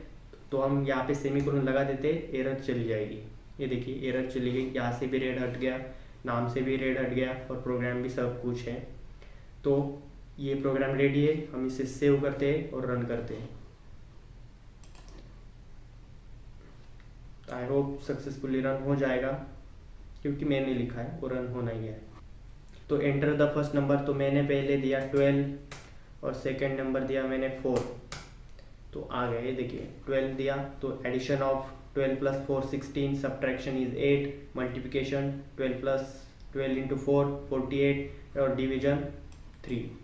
तो इस तरीके से हम अर्थमेटिक ऑपरेटर का यूज़ करके कैलकुलेशन कर सकते हैं अपने प्रोग्राम के अंदर। तो अब हम देखेंगे ऑपरेटर प्रेसिडेंस का प्रोग्राम कि वो कैसे वर्क करता है। उसके लिए हम सिंपली वापस न्यू फाइल क्रिएट करते हैं, और new file free of cost होती है, इसलिए शर्माना बिल्कुल नहीं न्यू फाइल क्रिएट करने में। उसका हम नाम देते हैं ऑपरेटर प्रेसिडेंस .c। वापस बॉयलर प्लेट कोड लगाता हूँ, कितना आसान है ना, बिल्कुल। पर आप स्टार्टिंग में ऐसा मत कीजिए, खुद से टाइप कीजिए, क्योंकि आपको प्रैक्टिस की बहुत ज़रूरत है। तो अब मैं एक वेरिएबल तैयार कर लेता हूँ इंटीजर टाइप का। मैंने लिखा int math is equal to, math नाम का मैंने वेरिएबल क्रिएट किया, उसके अंदर मैंने लिखा 4 into 3 divide by 2 plus 3 minus 1, इस तरीके से लिखा, सेमीकोलन दिया। तो इसका आउटपुट क्या आएगा, यहाँ पे ऑपरेटर प्रेसिडेंस का यूज होता है। तो किस तरीके से होता है, तो यहाँ पे पैरेंथेसिस नहीं है, तो इसके अंदर पैरेंथेसिस लगे होते तो प्रोग्राम आराम से समझ आता कि किसे पहले प्रायोरिटी देनी है। पर यहाँ पे अब्सेंस ऑफ पैरेंथेसिस, हमें ऑपरेटर प्रेसिडेंस का यूज करना पड़ता है। तो ये ऑपरेटर प्रेसिडेंस कैसे काम करता है, तो सबसे पहले मैंने बोला था कि सबसे पहले प्रायोरिटी रहेगी मल्टीप्लिकेशन, डिवीजन और मॉडुलर डिवीजन ऑपरेटर की। तो यहाँ पे क्या होगा, सबसे पहले मल्टीप्लिकेशन होगी, उसके बाद डिवीजन होगी, उसके बाद एडिशन होगी, उसके बाद सब्ट्रैक्शन होगी। अगर यहाँ पे डिवीजन सबसे पहले लिखी होती तो सबसे पहले डिवीजन होती, फिर मल्टीप्लिकेशन होती, क्योंकि यहाँ पे ऑर्डर राइट से लेफ्ट को फॉलो की जाती है। तो इसका आंसर क्या आएगा, 4 इंटू 3 12 डिवाइड बाई 2 यानी 6 प्लस 3 6 प्लस 3 9 माइनस 1 8। देखते हैं हम इसका आंसर क्या आता है। तो हम इसका आंसर देखेंगे, print F the answer of math is %d new line, जो कि अच्छी हैबिट है, और हम यहाँ पे लिखेंगे मैथ फंक्शन। बस मैथ को लिखना है, हम इसे सेव करेंगे। ये देखिए अपने आप फॉर्मेट हो गया। जैसे ही मैंने सेव किया, मैंने सेटिंग की हुई है, जैसे ही मैं कंट्रोल एस करता हूँ वो अपने आप फॉर्मेट हो जाता है, पर आप राइट क्लिक करके यहाँ से फॉर्मेट कर सकते हो। तो हम इसे रन करते हैं अभी। आई होप आंसर 8 आएगा, और आंसर 8 आ चुका है। The answer of math function is 8। तो इस प्रकार से ऑपरेटर प्रेसिडेंस रूल काम करता है। आई होप आप समझ चुके होंगे प्रोग्राम के थ्रू। हम और भी प्रोग्राम देखेंगे लास्ट में, और फिर मैं आपकी टेस्ट भी लूंगा और आपको एज अ होमवर्क प्रोग्राम भी दूंगा जो कि इजी रहेंगे, और उसके साथ उसकी हिंट भी दूंगा। डोंट वरी, मैं इन सभी प्रोग्राम्स को आपको दे दूंगा। एक जिप फाइल क्रिएट करूंगा और उसे डिस्क्रिप्शन डाल दूंगा, और वहां से आप डाउनलोड कर सकते हो। तो इसी के साथ मैं आपको अपने हैंड रिटन नोट्स भी दूंगा इस ट्यूटोरियल के। अब तक हमने देखा syntax of C language, printf, hello world program, data type, variable, comment, keyword, identifier, scanf function and arithmetic operators को। अब हम देखेंगे इंस्ट्रक्शंस एंड ऑपरेटर। प्रोग्राम के अंदर कई बार हमें डिसीजन लेने पड़ते हैं, तो ये डिसीजन हम किस प्रकार से ले सकते हैं, इसी के लिए इंस्ट्रक्शंस एंड ऑपरेटर बनाए गए हैं। बेसिकली कंडीशन चेक करने के दो टाइप्स है, if else statement and switch statement. पर इफ एल्स स्टेटमेंट समझने से पहले हम समझते हैं रिलेशनल ऑपरेटर्स को। तो रिलेशनल ऑपरेटर किसे कहा जाता है? Basically greater than, less than equal to, greater than equal to, not equal to and equal to, इसी को रिलेशनल ऑपरेटर कहा जाता है। पर आपने यहाँ पे ध्यान दिया कि मैंने इक्वल टू को डबल इक्वल टू क्यों लिखा?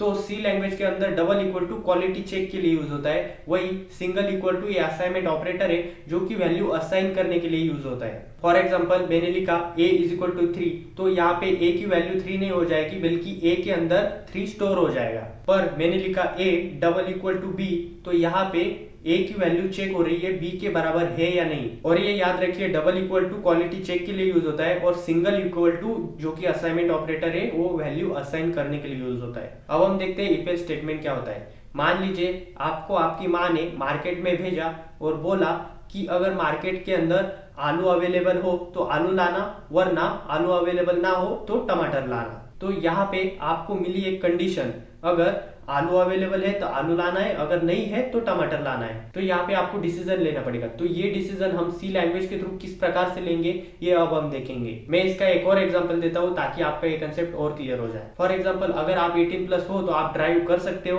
अगर आपकी एज 18 से कम है तो आप ड्राइव नहीं कर सकते। तो यहाँ पे आई कंडीशन, अगर आपकी एज 18 प्लस है तो आप ड्राइव कर सकते हो, वरना आप ड्राइव नहीं कर सकते। तो यहाँ पे क्या होता है, हम एज सेट करते हैं, आपकी एज ग्रेटर देन 18 है तो आप ड्राइव कर सकते हो, वरना आपकी एज लेस देन 18 है तो आप ड्राइव नहीं कर सकते। अब हम इफ एल्स को समझेंगे प्रोग्राम के थ्रू। अब हम इफ एल्स स्टेटमेंट को प्रैक्टिकली देखेंगे। तो इसके लिए हम सबसे पहले फाइल क्रिएट करते और उसका नाम देते इफ एल्स डॉट सी। तो अब हम कौन सा प्रोग्राम राइट करने वाले? तो अब हम प्रोग्राम राइट करने वाले write a C program that a person is eligible to drive only if is age is more than 18 year. तो चलिए इसे हम प्रैक्टिकली देखते हैं। तो चलिए प्रोग्राम को स्टार्ट करते हैं। हम सबसे पहले सिंटैक्स राइट करते हैं सी लैंग्वेज का। हो गया सिंटैक्स राइट। तो हमें इस प्रोग्राम के अंदर क्या करना है, हमें यूज़र से एज लेनी है स्कैनएप के थ्रू, और हमें उसे चेक करवाना है। अगर एज 18 से ज़्यादा है तो हमें उसे ड्राइव करने देना है, अगर एज 18 से कम है तो हम उसे ड्राइव करने के लिए मना करेंगे। तो इसके लिए हम सबसे पहले एक वेरिएबल बनाते हैं इंटीजर टाइप का। तो मैं लिखता हूँ इंट एज नाम का वेरिएबल बनाया, और अब हम यूज़र से एज लेंगे। इसके लिए हम प्रिंटफ यूज़ करेंगे, प्रिंटफ, और बोलेंगे एंटर द एज। ओके, और न्यू लाइन पे भी प्रिंट करवाएंगे उसे बैकस्लैश n से, ठीक है। अब सेमीकोलन, और हम स्कैनएफ का यूज़ करेंगे, स्कैनएफ %d, क्योंकि हम इंटीजर स्टोर कर रहे हैं इसलिए %d। अगर हमें कोई इसके अंदर कैरेक्टर स्टोर करवाना है तो हम लिखेंगे %c। अगर इसके अंदर कोई हमें फ्लोटिंग पॉइंट नंबर स्टोर करवाना है तो हम लिखेंगे %d, ये याद रखिए। तो मैंने लिखा %d कोमा एड्रेस ऑफ, और उसके अंदर मैं लिखूंगा एज। जो भी एज यूज़र एंटर करेगा वो इस एज नाम के वेरिएबल के अंदर असाइन हो जाएगी, और सेमीकोलन। अब मैं करूंगा इफ एल्स का यूज़। इसके लिए हम लिखेंगे इफ़ और एंटर मार देंगे। अब ये देखिए VS कोड ने हमें डायरेक्टली सिंटैक्स दे दिया इफ़ का। तो हम इसके अंदर कंडीशन राइट करेंगे। कंडीशन क्या राइट करेंगे, मैं लिखूंगा age is greater than equal to 18। अगर यूज़र की एज 18 से ज़्यादा है तो वो ड्राइव कर सकता है। तो यहाँ पे हम लिखेंगे मेन कोड, जो कि एग्जीक्यूट होगा अगर ये कंडीशन ट्रू हुई तो। अगर ये कंडीशन ट्रू हुई तो इस ब्लॉक का कोड एग्जीक्यूट होगा। तो इसके अंदर हम लिखेंगे printf you can drive, okay, और न्यू लाइन, अरे हो जा, और बाद में सेमीकोलन देंगे। अगर यूज़र की एज 18 से कम है तो हम लिखेंगे एल्स, और ब्रैकेट के अंदर लिखेंगे हम printf you can not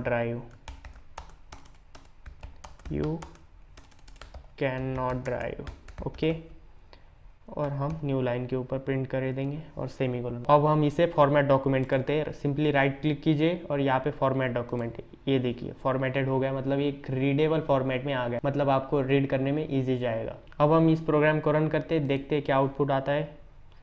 enter the age, मैंने लिखा 20 क्योंकि मेरी एज 20 है। हाँ, यू कैन ड्राइव मतलब मैं ड्राइव कर सकता हूँ। अब वापस इसे रन करते हैं और एज 18 से कम डाल के देखते हैं। एंटर एज 12 डाला मैंने, यू कैन नॉट ड्राइव, मतलब हमारा प्रोग्राम सक्सेसफुली रन हो चुका है। अगर आपकी एज 18 से ज़्यादा है तो आप ड्राइव कर सकते हैं और वरना नहीं कर सकते। तो इस प्रोग्राम के अंदर हमने क्या किया, पहले तो मैंने एक एज नाम का वेरिएबल बनाया जिसके अंदर मैंने इंटीजर स्टोर किया, और फिर यूज़र को बोला कि एंटर द एज। अब यूज़र जो एज एंटर करेगा वो स्कैनएफ की मदद से हमने एज नाम के वेरिएबल के अंदर स्टोर किया एड्रेस ऑफ ऑपरेटर से, और फिर हमने कंडीशन चेक की इफ एल्स की मदद से। अगर if age is greater than और equal to 18 then you can drive, otherwise you can not drive. जब मैंने इनपुट दिया 20 तब ये कंडीशन ट्रू हो गई क्योंकि 20 इज ग्रेटर देन 18, तो ये कंडीशन ट्रू होने के कारण तो ये कोड रन हो गया, ओके। और फिर मैंने जब डाला 12 तब ये कंडीशन फॉल्स हो गई, तो फॉल्स हो गई तो ये इसके अंदर नहीं जाएगा, वो सीधे जंप करके एल्स के अंदर जाएगा और इस कोड को प्रिंट करवा देगा। तो इतना इजी था इफ एल्स स्टेटमेंट। पर इस प्रोग्राम के अंदर हमने सिर्फ एक ही कंडीशन को चेक किया, पर अगर आपको एक से ज़्यादा कंडीशन दी जाए तो आप क्या करोगे, तो इसको हम कैसे सॉल्व करेंगे। तो इसके लिए हम यूज़ करेंगे एलसी लैडर का। अब ये एलसी लैडर क्या होता है हम इसे देखते हैं प्रोग्राम के थ्रू। तो इसके लिए हम सिंपली एक नया प्रोग्राम, नई फाइल क्रिएट करते हैं, एल्स इफ नाम की .c, ओके, वो क्रिएट हो चुकी है। तो अब मैं क्या करता हूँ, बॉयलर प्लेट कोड को राइट कर देता हूँ। तो अब मैं क्या करता हूँ, एक एंड नाम का वेरिएबल क्रिएट करता हूँ, इंट n, और फिर यूज़र को बोलता हूँ कि 1 to 4 नंबर्स में से कोई एक नंबर सेलेक्ट करो, और हम आपको बताएंगे कि आपने कौन सा फ्रूट सेलेक्ट किया है रैंडमली। तो मैं यूज़र से 1 to 4 के बीच में नंबर एंटर कराऊंगा रैंडमली, और हम यूज़र को बताएंगे कि आपने कौन सा फ्रूट सेलेक्ट किया है। उसके लिए मैं सिंपली printf यूज़ करता हूँ और यूज़र को बोलता हूँ select the random number between 1 to 4, okay. और फिर मैंने सेमीकोलन क्लोज कर देता हूँ, और फिर मैं स्कैनएफ की मदद से यूज़र से इनपुट लेता हूँ, scanf %d address of n और सेमीकोलन। और फिर मैं लिखता हूँ अगर यूज़र ने 1 से 4 में से एक को सिलेक्ट किया तो मैं लिखता हूँ n इक्वल टू 1, यानी अगर n की वैल्यू 1 हुई तो, और उस रैंडम नंबर के ऊपर जो भी रैंडमली फ्रूट आएगा वो आपको दिया जाएगा। तो मैं यहाँ पे लिखता हूँ printf you select the mango fruit, okay. और मैं यहाँ पे न्यू लाइन भी देता हूँ, न्यू लाइन और सेमीकोलन। अब यहाँ पे मैं यूज़ करूँगा एल्सिफ का, क्योंकि हमने पिछले प्रोग्राम में सिर्फ एक ही कंडीशन थी, इसलिए हमने सिर्फ यूज़ किया इफ़ स्टेटमेंट। तो इस प्रोग्राम के अंदर एक से ज़्यादा कंडीशन है, इसलिए हम यूज़ करेंगे इफ़ के बाद एल्सिफ और फिर बाद में एल्स यूज़ करेंगे। तो मैं यहाँ पे लिखता हूँ एल्स इफ़। तो ये देखिए यूजर स्टूडियो कोड ने हमें वापस सिंटैक्स दे दिया पूरा। तो यहाँ पे मैं वापस कंडीशन एंटर करूँगा, अगर यूज़र ने n की वैल्यू 2 दी तो मैं लिखूँगा n इक्वल टू 2। अगर यूज़र ने n की वैल्यू 2 दी तो मुझे प्रिंट कर दो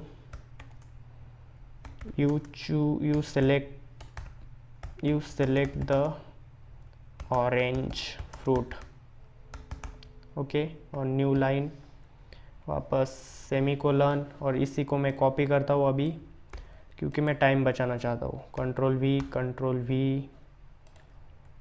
ठीक है। और इसको मैं कर देता हूँ 3, अगर यूज़र ने 3 एंटर किया तो और अगर यूज़र ने 4 इंटर किया तो, अगर यूज़र ने 3 इंटर किया तो, अगर यूज़र ने 4 इंटर किया तो। और मैं यहाँ के फ्रूट के नेम चेंज कर देता हूँ, यहाँ पे ऑरेंज, यहाँ पे लिखता हूँ मैं एप्पल, और यहाँ पे लिखता हूँ बनाना। ओके। अगर यूज़र ने 1 to 4 में से सेलेक्ट नहीं किया और यूज़र ने कुछ अलग ही सेलेक्ट कर दिया तो हम लिखेंगे एल्स, और फिर कर्ली ब्रेसेस के अंदर हम यूज़ करेंगे प्रिंट एफ, और फिर लिखेंगे you select the wrong number, you select the wrong number, please enter correct number,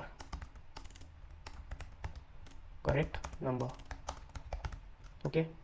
और हम यहाँ पे न्यू लाइन भी कर देंगे और फिर बाद में सेमीकोलन भी लगा देंगे। अब हम इस प्रोग्राम को करेंगे, पहले तो फॉर्मेट करेंगे क्योंकि अच्छा दिखना चाहिए। फॉर्मेट डॉक्यूमेंट, ये देखिए फॉर्मेट हो गया, और हम इसे यूज़ करके देखेंगे क्या ये रन हो रहा है कि नहीं। यहाँ पे एरर तो कोई है नहीं, तो हम इस प्रोग्राम को रन करके देखेंगे, देखते हैं आउटपुट आता है कि नहीं। तो आना तो चाहिए क्योंकि मैंने लिखा है, और आ जा, खुल जा सिम, और ये आ चुका। सेलेक्ट द रैंडम नंबर, और मुझे यहाँ पे सेलेक्ट नहीं करना, इसलिए मैं यहाँ पे एक न्यू लाइन ऐड करता हूँ, जैसे कि मैं न्यू लाइन पे सेलेक्ट कर सकूँ, और मैं इसे वापस रन करता हूँ। मैंने इसे रन किया। हाँ, select the random number between 1 to 4, मैंने सेलेक्ट किया 3। You select the Apple fruit, क्या हमने 3 के ऊपर एप्पल लिखा है, देखते 3, ये देखिए मैंने n=3 लिखा था, और ये देखिए एक्चुअल में ये एग्जीक्यूट हुआ और ये आउटपुट आ चुका, you select the Apple fruit. हम इसे वापस रन करेंगे प्रोग्राम को। सेलेक्ट द रैंडम नंबर, मैं यहाँ पे सेलेक्ट करता हूँ 4, you select the banana fruit, accurate आ चुका है। हम वापस इसे रन करेंगे और देखेंगे, मैं यहाँ पे कुछ रैंडम वैल्यू डाल दूंगा। मैंने डाला 7। Oh, you select a wrong number, please enter a correct number. मतलब हमारा ये प्रोग्राम सक्सेसफुली रन हो चुका है। तो इस प्रकार से एलसी लैडर का यूज़ किया जाता है। तो हमने इस प्रोग्राम के अंदर क्या किया, पहले तो एक n नाम का वेरिएबल बनाया और यूज़र को बोला कि 1 से 4 में से कोई नंबर एंटर करो रैंडमली। तो हमने उसे n के अंदर स्टोर किया और फिर पहली कंडीशन चेक की इफ़ की मदद से। अगर n की वैल्यू 1 हुई तो इसे प्रिंट कर दो, अगर n की वैल्यू 2 हुई तो इसे प्रिंट कर दो, अगर n की वैल्यू 3 हुई तो इसे, और n की वैल्यू 4 हुई तो इसे। अगर यूज़र ने कोई रैंडम वैल्यू डाल दी, मतलब कोई अननोन वैल्यू डाल दी, तो एल्स वाले पार्ट को एग्जीक्यूट कर दो। ये कोड बहुत ईजी है, डोंट वरी, मैं इसे जिप फाइल करके डिस्क्रिप्शन में दे दूंगा, आप वहाँ से उसे डाउनलोड करके यूज़ कर सकते हो। अब हम समझेंगे स्विच स्टेटमेंट को। स्विच स्टेटमेंट ये multiple and multiway branching decision making statement है। अगर हमें 2-3 कंडीशन को चेक करवाना रहता था तो हम इफ एल्स स्टेटमेंट का यूज करते थे। पर मान लीजिए आपको आपके प्रोग्राम के अंदर 10 से ज्यादा कंडीशन को चेक करवाना है एक साथ, तो आप क्या करोगे, आप इफ एल्स का तो यूज करोगे नहीं क्योंकि वो बहुत लेंदी हो जाएगा, अनरीडेबल प्रोग्राम हो जाएगा और मेंटेन करने के लिए भी मुश्किल हो जाएगी। तो इस प्रॉब्लम को ओवरकम करने के लिए सी लैंग्वेज के अंदर स्विच स्टेटमेंट का यूज किया जाता है। स्विच स्टेटमेंट का सबसे बड़ा फायदा है हमें कंडीशन को बार बार चेक नहीं करवाना पड़ता। बस हम एक बार कंडीशन को चेक करेंगे और बाद में जो कंडीशन ट्रू होगी उसके अंदर की केस रन हो जाएगी। अगर केस किसी को भी मैच नहीं हुआ तो डिफॉल्ट वाला कोड रन हो जाएगा। तो अब हम स्विच केस को प्रैक्टिकली देखेंगे VS कोड के अंदर। तो अब हम प्रोग्राम के थ्रू स्विच केस को डेमोन्स्ट्रेट करेंगे। तो उसके लिए हम सबसे पहले फाइल क्रिएट करते हैं सी लैंग्वेज की, नाम देते हैं switch.c, बॉयलर प्लेट कोड लगा लेते हैं। अब इस प्रोग्राम के अंदर हम यूज़र को चॉइस देंगे कलर की, और यूज़र उस कलर को चॉइस करेगा और हम उसे प्रिंट करवाएंगे स्विच केस की मदद से। तो इसके लिए मैं सबसे पहले एक वेरिएबल बनाता हूँ कलर नाम का, इंट कलर, मैंने लिखा इंट कलर, और फिर मैं यूज़र को बोलूँगा प्लीज़ सेलेक्ट द कलर, इसलिए मैं सबसे पहले यूज़ करूँगा प्रिंट एफ, बोलूँगा please select the colour, okay, new line. और फिर मैं यूज़र को चॉइस दूंगा, तो मैं लिखूंगा प्रिंट एफ और फर्स्ट चॉइस दूंगा रेड, ओके, \t। तो ये \t क्या है, जैसे मैंने लिखा \n न्यू लाइन के ऊपर जाने के लिए, वैसे ही ये \t है, t यानी टैब, मतलब ये एक टैब के जितना डिस्टेंस छोड़ेगा दो शब्दों के बीच, इसलिए हम \t यूज़ करते हैं। तो मैंने यहाँ पे \t यूज़ किया और सेकंड चॉइस दूंगा मैं येलो, वापस \t यूज़ करूँगा और थर्ड चॉइस दूंगा ब्लू, \t, और वापस फोर्थ चॉइस दूंगा ब्लैक, ओके। और यहाँ पे न्यू लाइन, और फिर मैं यूज़र से वैल्यू इनपुट करवाऊंगा। इसके लिए यूज़ करूंगा मैं स्कैनफ और फिर %d semicolon address of colour के अंदर वो स्टोर हो जाएगा। ओके मतलब यूज़र अगर 1 इनपुट करेगा तो 1 कलर के अंदर स्टोर हो जाएगा, अगर यूज़र 3 इनपुट करेगा तो वो कलर के अंदर स्टोर हो जाएगा। तो अब मैं यूज़ करूँगा स्विच केस कंडीशन को चेक करने के लिए। तो मैं लिखूँगा स्विच और ये देखिए पूरा एक्सप्रेशन आ गया, पूरा सिंटैक्स आ गया स्विच केस का। तो हम इसके अंदर एक्सप्रेशन के अंदर लिखेंगे कलर जो कि हमारा वेरिएबल है और उसी के अंदर वैल्यू है, और यहाँ पे हम केसेस राइट करने पड़ते हैं हमें। तो हम पहली केस राइट करेंगे, तो पहली केस को हम नाम देते हैं 1 और कोलन। तो याद रखिए हमें यहाँ पे कोलन देना है, और ब्रेक क्या है मैं इसे आखिरी में समझाऊंगा। तो मैं पहले केस के अंदर लिखूंगा print F you select the red colour. Okay और न्यू लाइन। अब मैं इसी को कॉपी करूंगा क्योंकि टाइम बचेगा मेरा।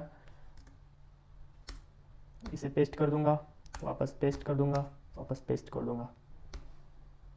सॉरी कंट्रोल Z, मैंने कितने कॉपी किया, एक और वापस कॉपी करता हूँ कंट्रोल C और कंट्रोल V, और मैं इसे फॉर्मेट कर दूंगा ताकि अच्छे से लगे, वो अच्छा दिखे। ये देखिए फॉर्मेट हो गया।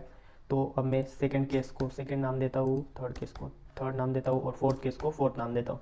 और इसके अंदर मैंने थर्ड के ऊपर लिखा है कौन सा कलर दिया मैंने, येलो, और फोर्थ के ऊपर है सॉरी थर्ड के ऊपर है ब्लू, और आखिरी में है ब्लैक। ओके और डिफ़ॉल्ट आएगा, और डिफ़ॉल्ट में लिखूंगा मैं प्रिंट एफ, और फिर मैं प्रिंट एफ के अंदर लिखूंगा please select the valid colour, please select the valid colour. Okay और सेमीकोलन जो कि नेसेसरी है, और हम इसे करेंगे सेव। तो सबसे पहले हम इसे रन करके देखेंगे और फिर मैं समझाऊंगा कि क्या किया है मैंने इस प्रोग्राम के अंदर। तो चलिए इसे रन करते। तो मैंने इसे रन किया और ये सक्सेसफुली रन हो चुका है और बोल रहा है प्लीज़ सेलेक्ट द कलर। तो मैं कलर सेलेक्ट करता हूँ ब्लू, यानी मैं देता हूँ 3 और फिर एंटर, या you select the blue colour, यानी हमारा प्रोग्राम बिल्कुल भी सही है। तो हम इसे वापस एक बार रन करेंगे। तो अब मैं देता हूँ 1 और देखते हैं you select the red colour, बिल्कुल सही। तो अब मैंने इसे वापस रन किया और मैं अब कोई डिफरेंट वैल्यू दूंगा। तो मान लीजिए मैंने दिया 55, तो please select the valid colour, जो कि कलर अवेलेबल ही नहीं, मैंने उसको कोई नंबरिंग दिया ही नहीं, इस वजह से बोल रहा है वैलिड कलर, इनवैलिड कलर। तो अब देखते हैं इस प्रोग्राम को जूम करके। तो हमने इस प्रोग्राम के अंदर क्या किया, पहले तो मैंने एक कलर नाम का वेरिएबल बनाया और यूज़र को बोला कि इसमें से कलर सेलेक्ट करो। तो मैंने कलर की चॉइस दी यूज़र को, उसके अंदर मैंने लिखा 1 नंबर पे लिखा रेड, 2 नंबर के लिखा येलो, फिर ब्लू और फिर ब्लैक, और बीच में टैब दिया ताकि डिस्टेंस आए, और आया भी था वो। और फिर मैंने उस वैल्यू को कलर के अंदर स्टोर कर दिया जो यूज़र इनपुट करेगा। और फिर हमने कंडीशन चेक की स्विच की मदद से। तो मैंने लिखा स्विच, उसके अंदर एक्सप्रेशन लिखा कलर, जो कि हमें कलर के अंदर वैल्यू है इसलिए मैंने लिखा कलर। और फिर हमने केसेस राइट किए। तो मैंने कितने केस थे, यहाँ पे मैंने 4 केस दिए हुए थे, इसलिए मैंने 4 ही केस को राइट किया, और जो केस ट्रू हो जाएगी उस केस का कोड एग्जीक्यूट हो जाएगा। तो ये अब ब्रेक क्या है, तो अब ब्रेक है अगर हमें ये कंडीशन अगर ट्रू होती है तो ये आगे के कोड एग्जीक्यूट ना करे, इस वजह से हम ब्रेक लगाते हैं ताकि वो आगे का कोड एग्जीक्यूट ना करे। तो हमें हर केस के बाद ब्रेक लगाना नेसेसरी होता है, तो इसलिए हम ब्रेक यूज़ करते हैं। तो आई होप आपको ये एग्जांपल समझ में आया होगा। तो इस तरीके से स्विच केस का यूज़ होता है। इस प्रोग्राम को आप खुद रन करके देखिए, तब आपको ज़्यादा समझ में आएगा। तो अब हम देखेंगे final chapter, loop control instruction. तो ये लूप क्या है, हमें प्रोग्राम के अंदर कई बार एक ही स्टेटमेंट को, एक ही इंस्ट्रक्शन को बार बार अपने प्रोग्राम के अंदर रिपीटेडली यूज करना पड़ता है। फॉर एग्जांपल अगर मैंने आपको बोला कि 1 to 100 ये मुझे प्रिंट करवा के दो, तो आप क्या करोगे, प्रिंट एफ लगाओगे, print F 1, print F 2, print F 3 ऐसे करोगे और 100 तक जाओगे, पर ये कितना लेंदी हो जाएगा और ये अनरीडेबल हो जाएगा। तो इसका क्या सोल्यूशन है, हमें एक ही इंस्ट्रक्शन को बार बार रिपीटेडली यूज करना है, उसके अंदर इंक्रीमेंट करके। तो इसका सी लैंग्वेज सोल्यूशन देती है लूप के थ्रू। तो कौन कौन से टाइप के लूप होते हैं, basically they are 3 types of loop, while loop, do while loop and for loop. तो पहले हम देखते हैं व्हाइल लूप को। तो सबसे पहले हम सिंटैक्स ऑफ व्हाइल लूप देखते हैं। तो ये है सिंटैक्स ऑफ व्हाइल लूप। हम लिखेंगे व्हाइल, फिर कंडीशन चेक होगी, और अगर कंडीशन ट्रू हुई तो ब्लॉक के अंदर का कोड एग्जीक्यूट होगा। ये कोड तब तक एग्जीक्यूट होता रहेगा जब तक ये कंडीशन फॉल्स ना हो जाए। हम व्हाइल लूप को प्रैक्टिकली अच्छे से समझ सकते हैं, तो चलिए कंप्यूटर स्क्रीन के ऊपर VS कोड के अंदर हम प्रैक्टिकली प्रोग्राम करके देखेंगे। तो व्हाइल लूप को हम अब प्रैक्टिकली देखेंगे, तो चलिए उसके लिए हम सबसे पहले फाइल क्रिएट करते हैं। व्हाइल लूप से while.c। ओके, फाइल क्रिएट हो चुकी है, तो मैं यहाँ पे सिंटैक्स राइट कर देता हूँ, बॉयलर प्लेट कोड। तो हम यहाँ पे लिखते हैं int i is equal to 1। I नाम का मैंने वेरिएबल क्रिएट किया जिसके अंदर 1 स्टोर किया। तो अब हम यूज़ करते हैं व्हाइल लूप का while i is greater than equal to 100।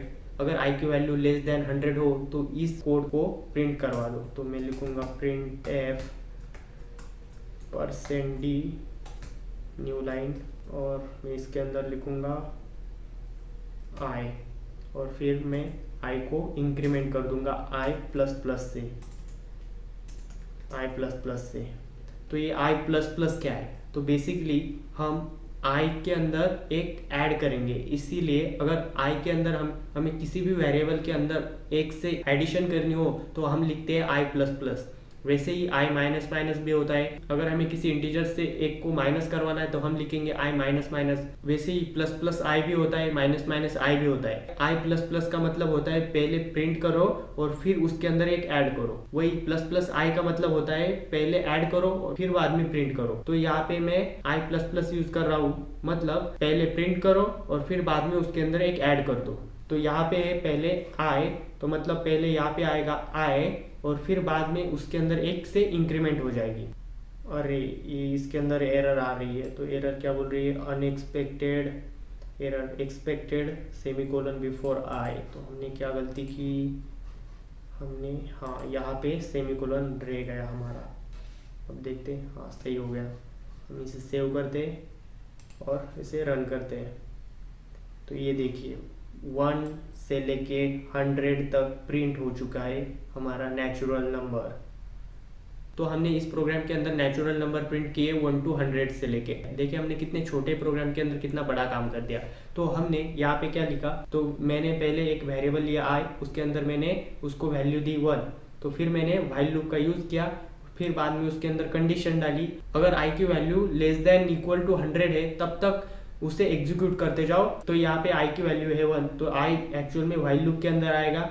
फिर ये कंडीशन चेक करेगा क्या 100 से लेस है, तो जी हाँ लेस है। तो ये इस लूप के अंदर जाएगा, तो प्रिंट करेगा i को प्रिंट करेगा सबसे पहले, मतलब पहले 1 प्रिंट करेगा और वापस उसको 1 से इंक्रीमेंट कर देगा। मतलब 1 था तो यहाँ पे हो जाएगा 2, और 2 वापस चला जाएगा व्हाइल के अंदर, तो वापस 2 ये 100 से कम है तो वापस इस लूप के अंदर आएगा, वापस 2 प्रिंट होगा, वापस 2 का 3 हो जाएगा, मतलब 1 से इंक्रीमेंट हो जाएगा, वापस व्हाइल लूप के अंदर जाएगा, वापस 3 100 से कम है तो वापस ये प्रिंट होगा और वापस इंक्रीमेंट हो जाएगा। ये तब तक चलेगा जब तक ये कंडीशन फॉल्स ना हो जाए। और ये कंडीशन फॉल्स कब होगी? जब i की वैल्यू 100 हो जाएगी। जब i की वैल्यू 100 होगी, जब i की वैल्यू 100 होगी और यहाँ पे आएगी तब i इज लेस देन और इक्वल टू 100 और कर्सर रिटर्न 0 करके प्रोग्राम खत्म कर देगा।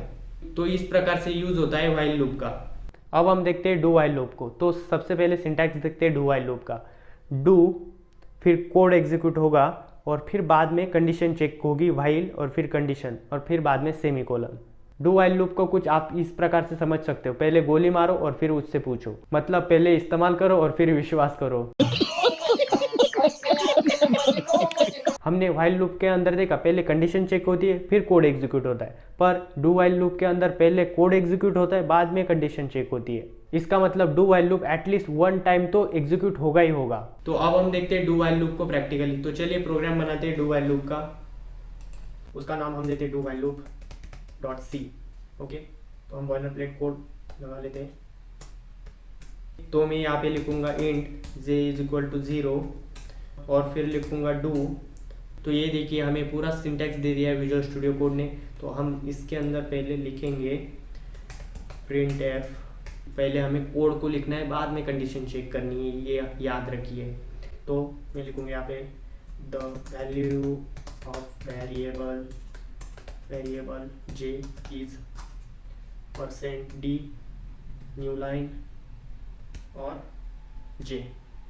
और फिर हम जे को इंक्रीमेंट कर देंगे, सेमीकोलन रह गया, फिर हम जे को कर देंगे 1 से इंक्रीमेंट और सेमीकोलन, और फिर बाद में हम यहाँ पे कंडीशन लिखेंगे। कंडीशन क्या लिखेंगे, J is greater than equal to 10। तो ये प्रोग्राम हमें 0 to 10 तक के नेचुरल नंबर दे देगा। देखते हैं देता है कि नहीं। हम इसे करते हैं सेव, इसे रन करते हैं, और ये देखिए the value of variable is 0 to 10। ये सक्सेसफुली रन हो चुका है। तो इस प्रकार हम यूज करते हैं डू व्हाइल लूप को। हम इसके और भी प्रोग्राम देखेंगे आखिरी में। तो अब हम देखते हैं फॉर लूप को। तो हम सबसे पहले देखेंगे syntax of for loop. For, फिर initialisation, then test the condition, then increment और डिक्रीमेंट, और फिर बाद में कोड एग्जीक्यूट होगा। तो अब हम फॉर लूप को प्रैक्टिकली देखेंगे। तो अब हम समझते हैं फॉर लूप को। तो चलिए new file, new program start करते हैं। उसका नाम देते हैं for.c। तो इसके अंदर मैंने बॉयलर प्लेट कोड को इंसर्ट कर लिया है। तो मैं लिखता हूँ फॉर, ये देखिए पूरा वापस सिंटैक्स आ गया। तो मैं यहाँ पे लिखता हूँ int i is equal to 0, i is greater than equal to 20, then i plus plus, और यहाँ पे मैं कोड लिखूँगा printf %d न्यू लाइन, और इसके अंदर लिखूँगा i, ओके, और फिर बाद में सेमीकोलन लगा दूंगा। और हम इसे करते पहले फॉर्मेट डॉक्यूमेंट करते हैं, फॉर्मेट डॉक्यूमेंट, और फिर हम इसे रन करते हैं। देखते हैं 20 तक के प्रिंट करता है कि नहीं। ये देखिए यहाँ इसने 0 से लेके 90 तक प्रिंट कर दिए, क्योंकि मैंने यहाँ पे ग्रेटर देन लगाया था। अब हम यहाँ पे ग्रेटर देन इक्वल टू लगाएंगे, वापस सेव करेंगे और वापस प्रिंट करवाएंगे 1 से लेके 20 तक। तो यहाँ पे 0 से लेके 20 तक की इंटीजर प्रिंट हो चुकी है।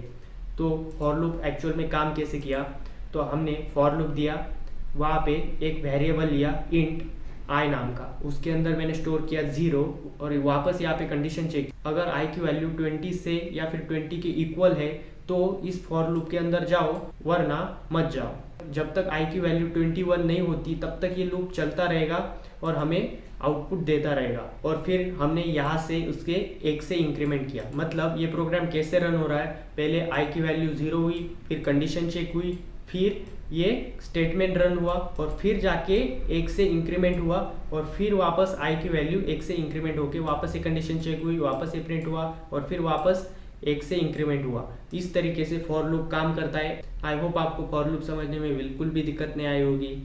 कॉन्ग्रेचुलेशन टू यू, अब हमने ट्यूटोरियल कंप्लीट कर लिया है। पर अब हम देखेंगे कुछ एक्स्ट्रा प्रोग्राम ताकि आपका कंसेप्ट और भी क्लियर हो सके। अब हम देखते हैं कुछ प्रैक्टिस प्रोग्राम ताकि आपकी अंडरस्टैंडिंग लेवल और भी इंक्रीज हो जाए, और फिर बाद में हम टेस्ट लेंगे और मैं आपको कुछ असाइनमेंट भी दूंगा ताकि आपके अच्छे से प्रैक्टिस हो। तो अब हमने ट्यूटोरियल कंप्लीट कर दिया है। अब हम सी लैंग्वेज के कुछ और प्रोग्राम्स देखेंगे जिससे आपका कंसेप्ट और भी क्लियर हो। अब हम प्रैक्टिस प्रोग्राम को सॉल्व करेंगे ताकि आपकी एरर सॉल्विंग स्किल इंप्रूव हो सके। तो अब हम इस सेट के अंदर इस प्रोग्राम को देखने वाले हैं। तो हम इस 5 प्रॉब्लम को सॉल्व करेंगे। So let's begin. तो हम पहला प्रोग्राम देखते हैं, C program to check whether the given number is positive और नेगेटिव। तो हम इस प्रोग्राम को रन करेंगे अपने विजुअल स्टूडियो कोड के अंदर। देखते हैं हम किस प्रकार से बनाते हैं। तो सबसे पहले मैं इसे जूम कर देता हूँ थोड़ा, आई थिंक इतना जूम ठीक है, और मैं फाइल बनाता हूँ पॉजिटिव नेगेटिव करके, पॉजिटिव .c, ओके। और मैं यहाँ पे सिंटैक्स राइट कर देता हूँ बॉयलर प्लेट कोड से। तो ये आ चुका है सिंटैक्स। तो हमें इस प्रोग्राम के अंदर क्या करना है, हम यूज़र से इनपुट लेंगे एक इंटीजर, और हम यूज़र को बताएंगे ये इंटीजर पॉजिटिव है या फिर नेगेटिव है। तो हम सबसे पहले एक वेरिएबल लेंगे इंट नंबर करके, और फिर हम यूज़र से इनपुट लेंगे printf एंटर द नंबर और सेमीकोलन, और फिर scanf %d semicolon and address of, हम नम के अंदर इसको स्टोर करेंगे, और फिर सेमीकोलन। तो बेसिकली नम के अंदर जो भी यूज़र डालेगा वो वैल्यू स्टोर हो जाएगी। तो हम क्या करेंगे, अब हम इफ एल्स का यूज़ करेंगे। इफ़, तो ये देखो पूरा सिंटैक्स आ गया है, इसलिए मुझे विजुअल स्टूडियो कोड इतना पसंद है। तो हम यहाँ पे लिखेंगे नम इज़ ग्रेटर देन 0, मतलब अगर नम की वैल्यू जो यूज़र ने डाली है इनपुट करके वो अगर 0 से बड़ी है तो हम प्रिंट करवाएंगे, मतलब ये अगर कंडीशन ट्रू होती है तो ये प्रिंट होगा, तो हम यहाँ पे प्रिंट करवाएंगे print F %d this number is positive, okay, और न्यू लाइन और सेमीकोलन, सेमीकोलन नहीं भूलना है हमें। अब हम दूसरी कंडीशन लगाएंगे इफ एल्स इफ करके, एल्स इफ कंडीशन लगाएंगे अगर नम की वैल्यू 0 से बड़ी है, मतलब अगर नम 0 बड़ा है नम से, मतलब अगर नेगेटिव वैल्यू हो तो हम प्रिंट करवाएंगे print F %d this number is negative, okay, और यहाँ पे न्यू लाइन सेमीकोलन, और बाद में हम करेंगे एल्स करेंगे, जो कि अगर कुछ भी एल्स इफ नहीं करना है मुझे, एल्स करेंगे सिर्फ, और फिर मैं प्रिंट करवाऊँगा प्रिंट एफ, और फिर मैं यहाँ पे लिखूँगा यूज़र क्या इनपुट कर सकता है, एक तो पॉजिटिव वैल्यू इनपुट कर सकता है या फिर नेगेटिव वैल्यू इनपुट कर सकता है या फिर 0 इनपुट कर सकता है। तो हमने पॉजिटिव नेगेटिव की तो कंडीशन डाल दी, अब हम डालेंगे 0 की कंडीशन। तो इसके अंदर हम लिखेंगे 0 is not positive and not negative, okay, और हम सेमीकोलन लगा देंगे। तो और ये रिटर्न 0 तो है ही। तो सबसे पहले हम इसे फॉर्मेट डॉक्यूमेंट करेंगे, राइट क्लिक करेंगे और फॉर्मेट डॉक्यूमेंट, ठीक है, ये फॉर्मेटेड हो गया, अपनी रीडेबल फॉर्मेट में आ गया। इसे थोड़ा छोटा करता हूँ।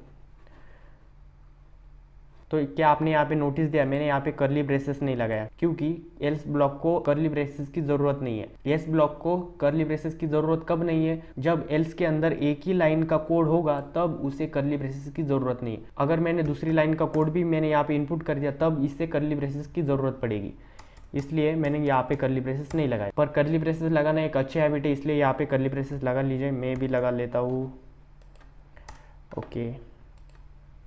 पर फिर भी ये कोड रन हो सकता है विदाउट कर्ली ब्रेसेस अगर सिंगल लाइन एल्स के अंदर है तो, ओके। तो ये प्रोग्राम रन होने के लिए तैयार है, हम इसे रन करेंगे, देखते क्या। अब मैं डालता हूँ 23, अरे ये क्या हुआ, ये क्या रैंडम वैल्यू जनरेट की, बेसिकली ये रैंडम वैल्यू नहीं, इसने एड्रेस दिया है मुझे, एड्रेस। तो ये क्या हुआ, मैंने कुछ गड़बड़ की प्रोग्राम के अंदर, सब कुछ enter the value, okay, greater than print है %d, हाँ, तो मैंने यहाँ पे %d किया और उसको वैल्यू दे ही नहीं, इसलिए मैं यहाँ पे करूँगा नम, ओके, और मैंने यहाँ पे भी वैसे ही किया, इसलिए वो मुझे उसका एड्रेस दे रहा था ना कि उसकी वैल्यू। तो मैं इसे करता हूँ सेव, अब करेंगे इसे रन। अब मैं करता हूँ 2 is the positive number, okay. मैं वंस अगेन इसे रन करता हूँ, मैंने दिया -45 is the negative number, okay. तो अब हम इसे 0 के लिए टेस्ट करेंगे, मैं यहाँ पे डाला 0, ओ सक्सेसफुली रन हो चुका है, 0 is not positive and not negative number. तो इस प्रकार से आप पॉजिटिव एंड नेगेटिव नंबर को फाइंड कर सकते हो सी लैंग्वेज के थ्रू। तो हमने इस प्रोग्राम के अंदर क्या किया, आपको तो ये पता चल ही गया होगा कि क्या किया है, क्योंकि मैंने बहुत बार एक्सप्लेन किया है, पर फिर भी मैं इस बार भी एक्सप्लेन करता हूँ। हमने पहले नम नाम का वेरिएबल लिया और फिर हमने यूज़र से इनपुट लिया कि यूज़र भैया एंटर द नंबर, कोई एक नंबर दे दो, पॉजिटिव नेगेटिव या फिर 0 कुछ भी दे सकते हो आप। और फिर हमने उसे स्कैनएप की मदद से नम इस वेरिएबल के अंदर स्टोर किया एड्रेस ऑफ ऑपरेटर से, ओके।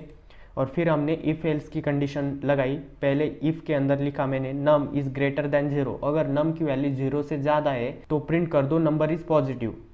और फिर मैंने एल्स इफ लैडर के अंदर लिखा अगर नम की वैल्यू 0 से कम है तो प्रिंट कर दो नंबर इज नेगेटिव। और फिर एल्स ब्लॉक एग्जीक्यूट होगा, अगर वैल्यू 0 रही तो फिर प्रिंट होगा 0 is not positive not negative.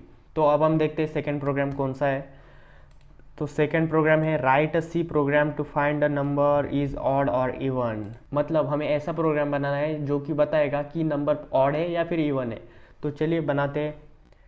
तो उसके लिए मैं सबसे पहले फाइल बना लेता हूँ जिसका नाम मैं रखता हूँ odd_even.c। और फिर मैं सिंटैक्स राइट कर देता हूँ बॉयलर प्लेट कोड से, और फिर मैं यूज़र से नंबर लेता हूँ सबसे पहले। तो मैं इसी कोड को कॉपी करूँगा वापस, क्योंकि मैं काल से इंसान हूँ।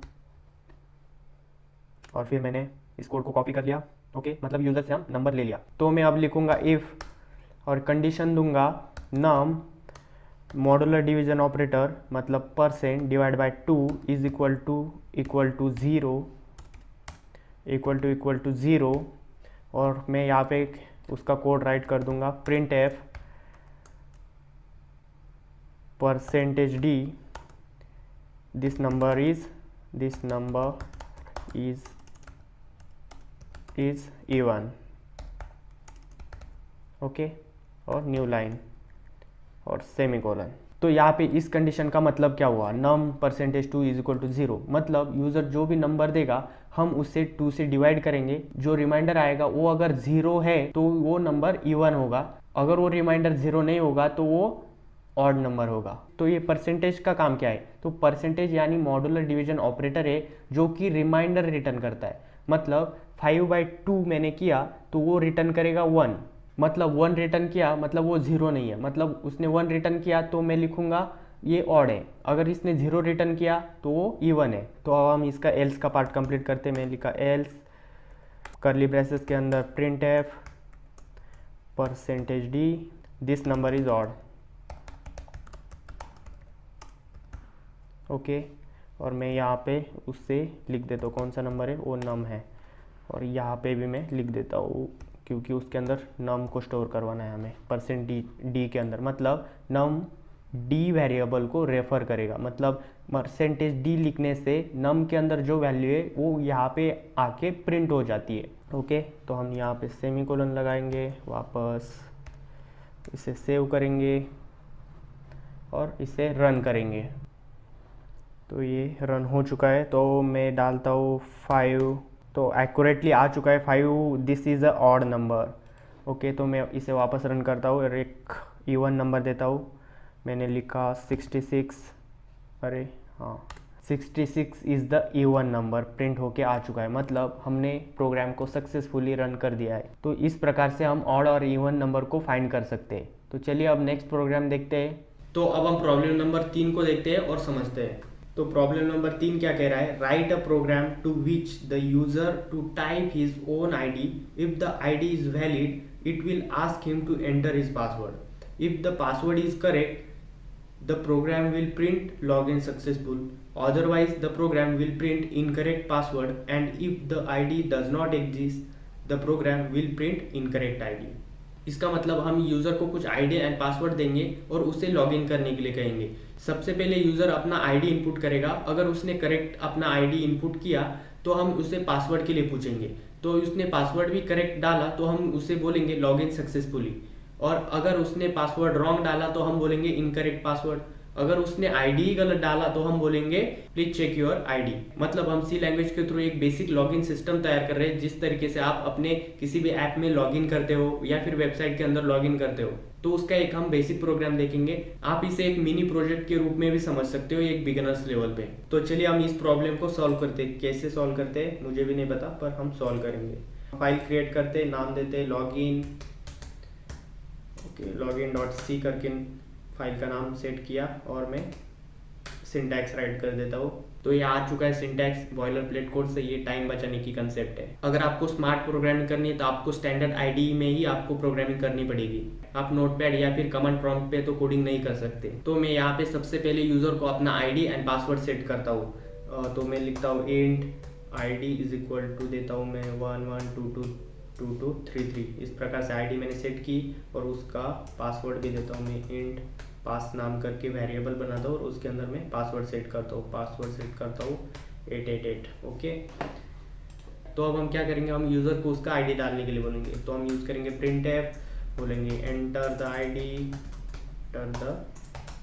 आईडी, ओके, और सेमीकोलन, और फिर स्कैनएप के अंदर उसका आईडी सेव कर लेंगे, %d एड्रेस ऑफ किसके अंदर, एड्रेस ऑफ आईडी, ओके। तो अब हमने यूज़र से आईडी ले लिया, तो मैं क्या करता हूँ, अभी मैं यूज़ करता हूँ स्विच केस। स्विच, ये देखिए पूरा सिंटैक्स आ चुका वापस। तो मैं एक्सप्रेशन में लिखता हूँ आईडी, तो मैंने स्विच केस के अंदर कंडीशन लिखी आईडी और मैं यहाँ पे केस लिख देता हूँ 112233 क्योंकि हमें उसी के लिए चेक करना है, और कोलन।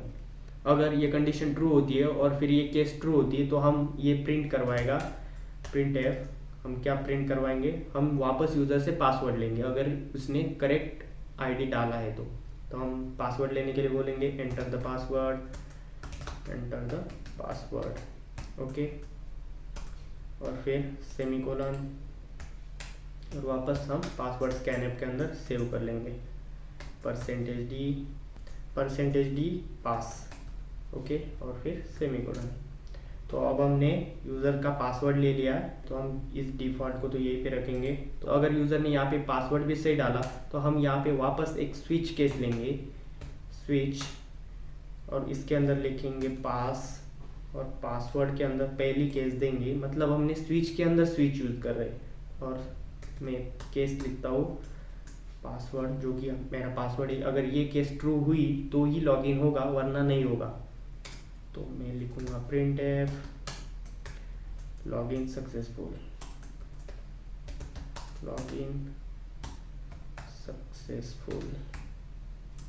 ओके, और सेमीकोलन। अगर ये केस फेल होती है तो हम यहाँ पे डिफॉल्ट वाला पार्ट लिखेंगे print F incorrect password, okay, incorrect password semicolon. और हम आखिरी केस लिखेंगे जो कि है डिफ़ॉल्ट वाली, मतलब अगर यूज़र ने आईडी गलत डाल दिया, मतलब वो सीधा अगर यहाँ से आईडी चेक करेगा, अगर यूज़र ने आईडी गलत डाल दिया तो इस लूप के अंदर जाएगा ही नहीं, वो सीधा भाग के सीधा डिफ़ॉल्ट के ऊपर आएगा और डिफ़ॉल्ट के अंदर जो भी है वो प्रिंट करवा देगा। तो डिफ़ॉल्ट के अंदर हम डालेंगे print F please enter correct ID, okay, और सेमीकोलन। आई होप हमने सब कुछ सही कर लिया है। तो सबसे पहले हम फॉर्मेट डॉक्यूमेंट करते ताकि अच्छे दिखे, रीडेबल हो कोड, ये देखिए। और हम कोई गलती के प्रोग्राम के अंदर फिलहाल तो नहीं है, इसे रन करके देखते हैं। तो ये रन हो रहा है प्रोग्राम, ये देखिए आपने यहाँ पे नोटिस किया कि यहाँ पे login.exe जनरेट हुई जब मैंने प्रोग्राम को रन किया, पहले नहीं थी और अब जनरेट हो गई login.exe। तो ये login.exe क्या होता है, अब ये देखिए हमने पहले login.c क्रिएट की थी फाइल, अब ये login.exe हुई है। और बाकी सभी प्रोग्राम्स की ऐसा ही है login, ये देखिए dowhile.exe। जब हमने पहली बार प्रोग्राम रन किया तब ये login.exe जनरेट होती है। exe फाइल यानी ये आपका सॉफ्टवेयर, exe यानी एक सॉफ्टवेयर ही है जो कि आप अपने यूज़र को दे सकते हो, मतलब जो आउटपुट आता है वो exe के अंदर आता है। तो ये थोड़ा अलग कंसेप्ट है। फिलहाल तो अपना कोड रन हो चुका है, तो मैं यहाँ पे आईडी डालता हूँ 112233, एंटर करता हूँ। तो आईडी करेक्ट थी इसलिए उसने पासवर्ड मांगा, तो पासवर्ड है 8888, ओके। तो इसने बोला लॉगिन सक्सेसफुली, मतलब हमारा प्रोग्राम सक्सेसफुली रन हो चुका है। तो हम वापस उसको रन करेंगे और हम कुछ गलत डाल के देखते हैं वैल्यू, ताकि हम सभी कंडीशन को चेक करने वाले, क्योंकि हमारा प्रोग्राम सब कुछ रन कर रहा है कि नहीं हमें समझना चाहिए। तो अब हम क्या करते हैं, तो अब हम आईडी करेक्ट डालते हैं और पासवर्ड गलत डाल देते हैं 112233, और पासवर्ड में डालता हूँ ओके। तो ये मैंने पासवर्ड डाला, तो ये देखा इनकरेक्ट पासवर्ड आया, ओके। और एक और बार हम इसे रन करते हैं। अब मैं आईडी गलत डाल देता हूँ, तब मैं आईडी डालता हूँ कुछ अलग ही आईडी डाल देता हूँ। ये देखिए please enter the correct ID, मतलब हमने सक्सेसफुली इस प्रोग्राम को रन किया और जो यूज़र चाहता है हमने वो लॉगिन सिस्टम क्रिएट कर दिया। तो हमने किया कैसे, इस प्रोग्राम के अंदर क्या किया, तो चलिए देखते हैं। सबसे पहले हमने क्या किया, सबसे पहले मैंने यूज़र को आईडी दी और पासवर्ड दिया, और उस आईडी पासवर्ड को मैंने व्हाट्सएप से यूज़र को सेंड कर दिया और बोला कि आईडी पासवर्ड है, इससे आप लॉगिन कर सकते हो कभी भी। तो इस आईडी को मैंने स्टोर किया आईडी इस वेरिएबल के अंदर, और पासवर्ड को स्टोर किया पास इस वेरिएबल के अंदर। और फिर मैंने यूज़र से इनपुट लिया, मतलब जब यूज़र लॉगिन करेगा तब मैंने यूज़र को कहा कि एंटर द आईडी, और फिर जो यूज़र आईडी डालेगा उस आईडी को मैंने आईडी इस वेरिएबल के अंदर वापस स्टोर कर दिया। तो फिर मैंने क्या किया, स्विच केस का इस्तेमाल किया, क्योंकि यहाँ पे मुझे मल्टीपल कंडीशंस को यूज़ करना था, इसलिए मैंने यहाँ पे स्विच केस यूज़ किया, ना कि मैंने इफ एल्स यूज़ किया। तो मैंने स्विच केस यूज़ किया और स्विच केस के अंदर कंडीशन डाली यानी एक्सप्रेशन डाला आईडी, मतलब अगर आईडी अगर ट्रू हो और फिर वो आईडी की वैल्यू बाकी केस से मैच करेगी, मतलब आईडी की वैल्यू जिस केस से मैच करेगी तो उस केस के अंदर का कोड रन हो जाएगा और बाकी सब रन नहीं होंगे। अगर यूजर ने आईडी डाली हुई करेक्ट हुई तो कर्सर स्विच केस के अंदर आएगा और पहले ये केस चेक करेगा, तो ये केस अगर ट्रू हुई तो ये बीच का कोड रन कर देगा। अगर ये केस अगर फॉल्स हुई तो डिफॉल्ट वाला कोड रन कर देगा, ये वाला, यानी एंटर द करेक्ट आईडी। अगर यूजर ने करेक्ट आईडी डाला तो ये केस ट्रू हो जाएगी और फिर हम कहेंगे यूजर से कि एंटर द पासवर्ड, तो वापस यूजर पासवर्ड एंटर करेगा और हम उसे पास इस वेरिएबल के अंदर स्टोर कर लेंगे। तो वापस मुझे कंडीशन चेक करनी थी तो मैंने वापस स्विच केस का यूज किया। स्विच केस के अंदर आप कितने भी स्विच केस का यूज कर सकते हो, एक के अंदर एक। तो मैंने वापस स्विच केस का यूज किया और उसके अंदर पास डाला और फिर पास की जो वैल्यू है मैंने उसे अलग अलग केस के अंदर चेक किया, पर बेसिकली यहाँ पे मैंने सिर्फ 2 ही केस डाले थे क्योंकि मुझे पता था पासवर्ड क्या है, और मैंने ये इसलिए किया क्योंकि प्रॉब्लम की कॉम्प्लेक्सिटी बढ़े ना।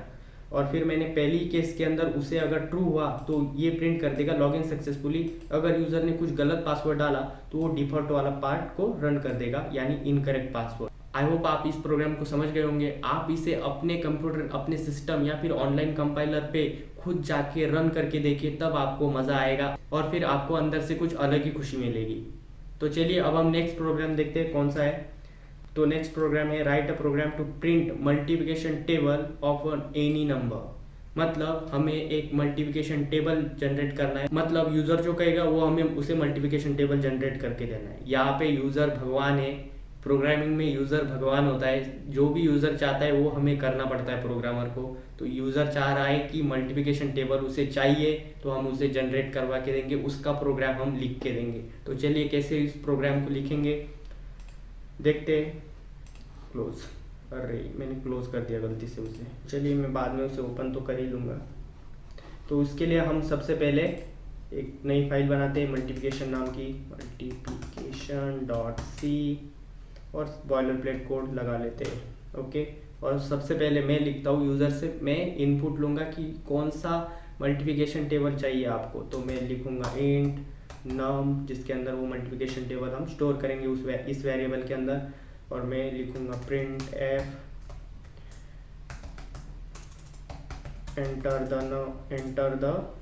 enter the table you want to print। Okay, और फिर सेमीकोलन लगा देता हूँ। और फिर मैं क्या करता हूँ, मैं फॉर लूप का यूज़ करता हूँ। फॉर, ये देखिए फॉर लूप का भी वापस पूरा सिंटैक्स आ चुका है, आपको सिर्फ इसके अंदर वैल्यू प्रिंट करवानी है। तो मैं यहाँ पे साइज देता हूँ इंट, तो यहाँ पे मैंने डाटा टाइप दिया इंट और वेरिएबल क्रिएट किया आई, मतलब इसके अंदर मैंने आई नाम का एक वेरिएबल क्रिएट किया जिसको मैंने वैल्यू दी 0। और उसकी कंडीशन में देता हूँ मुझे काउंट कहाँ तक चाहिए, मुझे काउंट चाहिए 10 तक, और मैं इसे इज इक्वल टू कर देता हूँ और आई प्लस प्लस। और फिर मैं यहाँ के अंदर का कोड लिखता हूँ। तो कोड में कैसे लिखता हूँ ध्यान दीजिए, मैं लिखूँगा प्रिंट एफ और मैं लिखूँगा %d star %d is equal to %d new line semicolon, और मैं यहाँ पे लिखूँगा नम सेमीकोलन आई, और फिर लिखूँगा नम इंटू आई और सेमीकोलन। गलती हो गई, गलती को माफ कर दो। और हम इसे करेंगे, सेव करेंगे और सबसे पहले रन करके देखेंगे और फिर मैं आपको इसे समझाता हूँ क्या है। अगर ये सक्सेसफुली रन हुआ तो आई होप होगा क्योंकि मैंने लिखा है। हो जा। तो ये देखिए ये रन नहीं हुआ, ये कुछ तो वापस इसने एक रैंडम वैल्यू मुझे प्रिंट करवा के दी। तो मैं सिस्टम के अंदर क्या गलती की, तो मैंने गलती ये की, मैंने यूज़र को कहा पर यूज़र से मैंने स्कैनएफ से वैल्यू ली नहीं। तो मैं स्कैनएफ करता हूँ %d और मैं क्या करता हूँ एड्रेस ऑफ नम के अंदर स्टोर करता हूँ। ओके, और फिर सेमीकोलन देता हूँ और फिर वापस इसे रन करके देखते हैं। I hope. तो मुझे चाहिए कौन सी मैं टेबल चाहता हूँ, मैं चाहता हूँ 4 का टेबल। ये देखिए 4 का टेबल आ चुका, पर मुझे ये 0 नहीं चाहिए, 0 नहीं चाहिए। जिसके लिए मैं क्या कर सकता हूँ, इसके लिए मैं i को 1 से स्टार्ट कर सकता हूँ। मतलब मुझे मल्टीप्लिकेशन टेबल 4×1 से चाहिए, ना कि 4×0। तो मैंने इस प्रोग्राम के अंदर क्या किया, हमने पहले, ये तो आपको पता ही है, हमने पहले यूज़र से वैल्यू ली, ये आपके लिए कॉमन हो चुका है अभी। और फिर मैंने फॉर लूप का यूज़ किया और मैंने लिखा int i is equal to 1, जैसे हम यहाँ पे लिखते हैं int a is equal to 3, char c is equal to k, वैसे ही मैंने यहाँ पे लिखा int i is equal to 1। और फिर मैंने यहाँ पे कंडीशन डाली, अगर i की वैल्यू 10 से कम है या फिर 10 के बराबर है तब तक इस लूप को प्रिंट करो, वरना एग्जिट कर जाओ। और फिर मैंने लिखा i++, ओके। और फिर मैंने इसके अंदर प्रिंटफ के अंदर लिखा प्रिंटफ %d, ये सिंबल है मल्टीप्लिकेशन का, %d is equal to %d new line. और फिर मैंने इसके अंदर लिखा num i, और फिर मैंने इसके अंदर लिखा num i num*1। तो यहाँ पे क्या हुआ, यहाँ पे num की वैल्यू आ जाएगी %d के अंदर, i की वैल्यू आ जाएगी इस %d के अंदर, और फिर num इंटू आई आ जाएगा इस %d के अंदर।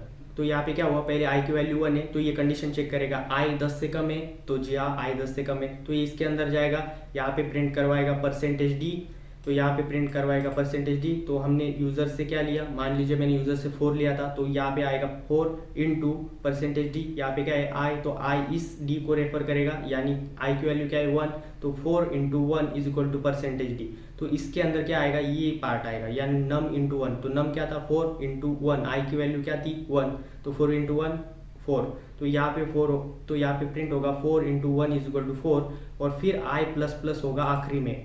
तो फिर i की वैल्यू 1 थी तो अब i की वैल्यू 2 हो जाएगी, और वापस ये कंडीशन चेक करेगा कि 2 की वैल्यू 10 से कम है, तो वापस इसके अंदर जाएगा, तो वापस ये प्रिंट करवाएगा, तो वापस यहाँ पे 4 इंटू 2 होगा और ये यहाँ पे आ जाएगी, और हमें 4 इंटू 2 8 आ जाएगा। वैसे ही ये पूरा लूप चलेगा जब तक i की वैल्यू 11 नहीं हो जाती। जब i की वैल्यू 11 हो जाएगी तब ये कंडीशन फॉल्स हो जाएगी और कर्सर रिटर्न 0 करके प्रोग्राम को एग्जिट कर देगा, प्रोग्राम बंद कर देगा। आई होप आपको ये प्रोग्राम समझ में आया होगा। अब हम देखते हैं नेक्स्ट प्रोग्राम को, last program of practice set, जो कि ये program to add a number until the user enters 0। तो इसका मतलब क्या हुआ, यूज़र इंटीजर एंटर करवाता रहेगा और हमें उसकी सम कैलकुलेट करनी है। जब तक यूज़र 0 एंटर नहीं करवा देता तब तक हमें उसकी सम कैलकुलेट करनी है। जैसे ही यूज़र 0 एंटर करेगा हमें उसकी सम रोक देनी है। तो देखते हैं हम इस प्रॉब्लम को कैसे सॉल्व करते हैं। तो हम सबसे पहले फाइल क्रिएट करते हैं, क्या नाम देंगे उसका, तो मैं इसका नाम देता हूँ sum.c करके। फाइल क्रिएट हो चुकी है तो मैं बॉयलर प्लेट कोड लगा लेता हूँ और मैं लिखता हूँ इंट, सबसे पहले मैं लिखता हूँ एक नंबर और फिर एक सम नाम का वेरिएबल बनाता हूँ जिसके अंदर मैं वैल्यू डालता हूँ 0। मतलब एक सम नाम का वेरिएबल बनाया और उसकी सम 0 कर दी, मतलब उसकी वैल्यू 0 कर दी। तो अब मैं क्या करता हूँ, यूज़र से इंटीजर मांगता हूँ। तो सिंपली हम जैसे करते हैं सबसे पहले वैसे ही करेंगे, printf enter the integer enter the integer, okay, new line, semicolon और scanf %d, और हम एड्रेस ऑफ ऑपरेटर का यूज़ करके उसे हम नंबर के अंदर स्टोर कर देंगे और फिर बाद में सेमीकोलन लगाना नहीं भूलेंगे। और फिर अब मैं क्या करता हूँ, मैं यूज़ करता हूँ डू वाइल लूप, क्योंकि हमें एक बार तो उसकी सम करवानी है, क्योंकि यूज़र 0 से भी स्टार्ट कर सकता है, इसलिए हमें 0 तो प्रिंट करवाना ही है। तो हमें इसके लिए यूज़ करेंगे डू वाइल लूप का। तो मैं लिखता हूँ डू वाइल लूप, ये देखिए पूरा कोड आ चुका है। कंडीशन हम लिखेंगे जब तक यूज़र 0 एंटर नहीं करवा देता, मतलब हम लिखेंगे number is not equal to 0, तब तक हमें इस लूप को चलाना है। तो इस लूप के अंदर क्या चलाएंगे हम, नहीं मैंने कुछ गलत कर दिया, मुझे इस पार्ट को इसके अंदर लेना है, Ctrl+X, इस पार्ट को मुझे इसके अंदर लेना है, ये बताता हूँ मैं क्यों। और फिर मैं इसे सबसे पहले तो फॉर्मेट डॉक्यूमेंट करता हूँ क्योंकि बहुत ही ख़राब लग रहा है, मुझे इसकी आदत नहीं है। तो ठीक है, तो मैंने इसे फॉर्मेट कर दिया। तो अब मैं लिखता हूँ sum plus is equal to number और फिर सेमीकोलन लगा देता हूँ। तो ये मैंने क्या लिखा, ये मैं समझाता हूँ, आगे समझाता हूँ ये मैंने क्या लिखा। पर उससे पहले जब तक ये कंडीशन ट्रू होती रहेगी तब तक ये प्रिंट होता रहेगा, और अगर जब ये कंडीशन फॉल्स हो जाएगी तब हम प्रिंट करवाएंगे printf sum is equal to percentage D, और हम इसके अंदर ये सम कैलकुलेट करेंगे जो कि सम आखिरी में आएगी, फिर सेमीकोलन। इसे हम सेव करेंगे और फिर इसे हम रन करते। पहले देखते प्रोग्राम काम करता है कि नहीं। अगर काम देखते क्या मॉडिफिकेशन करने पड़ सकते, काम तो करेगा ही। तो हम इंटीजर डालते, पहले मैं डालता हूँ 3, फिर सेकंड इंटीजर 2, 5, 3 और मैं आखिरी में डालता हूँ 0। तो हम इसकी पहले से एडिशन करते, देखते एडिशन आती है कि नहीं। 3 + 2 5, 5 + 10 10 और 13। देखते आंसर 13 आता है या नहीं।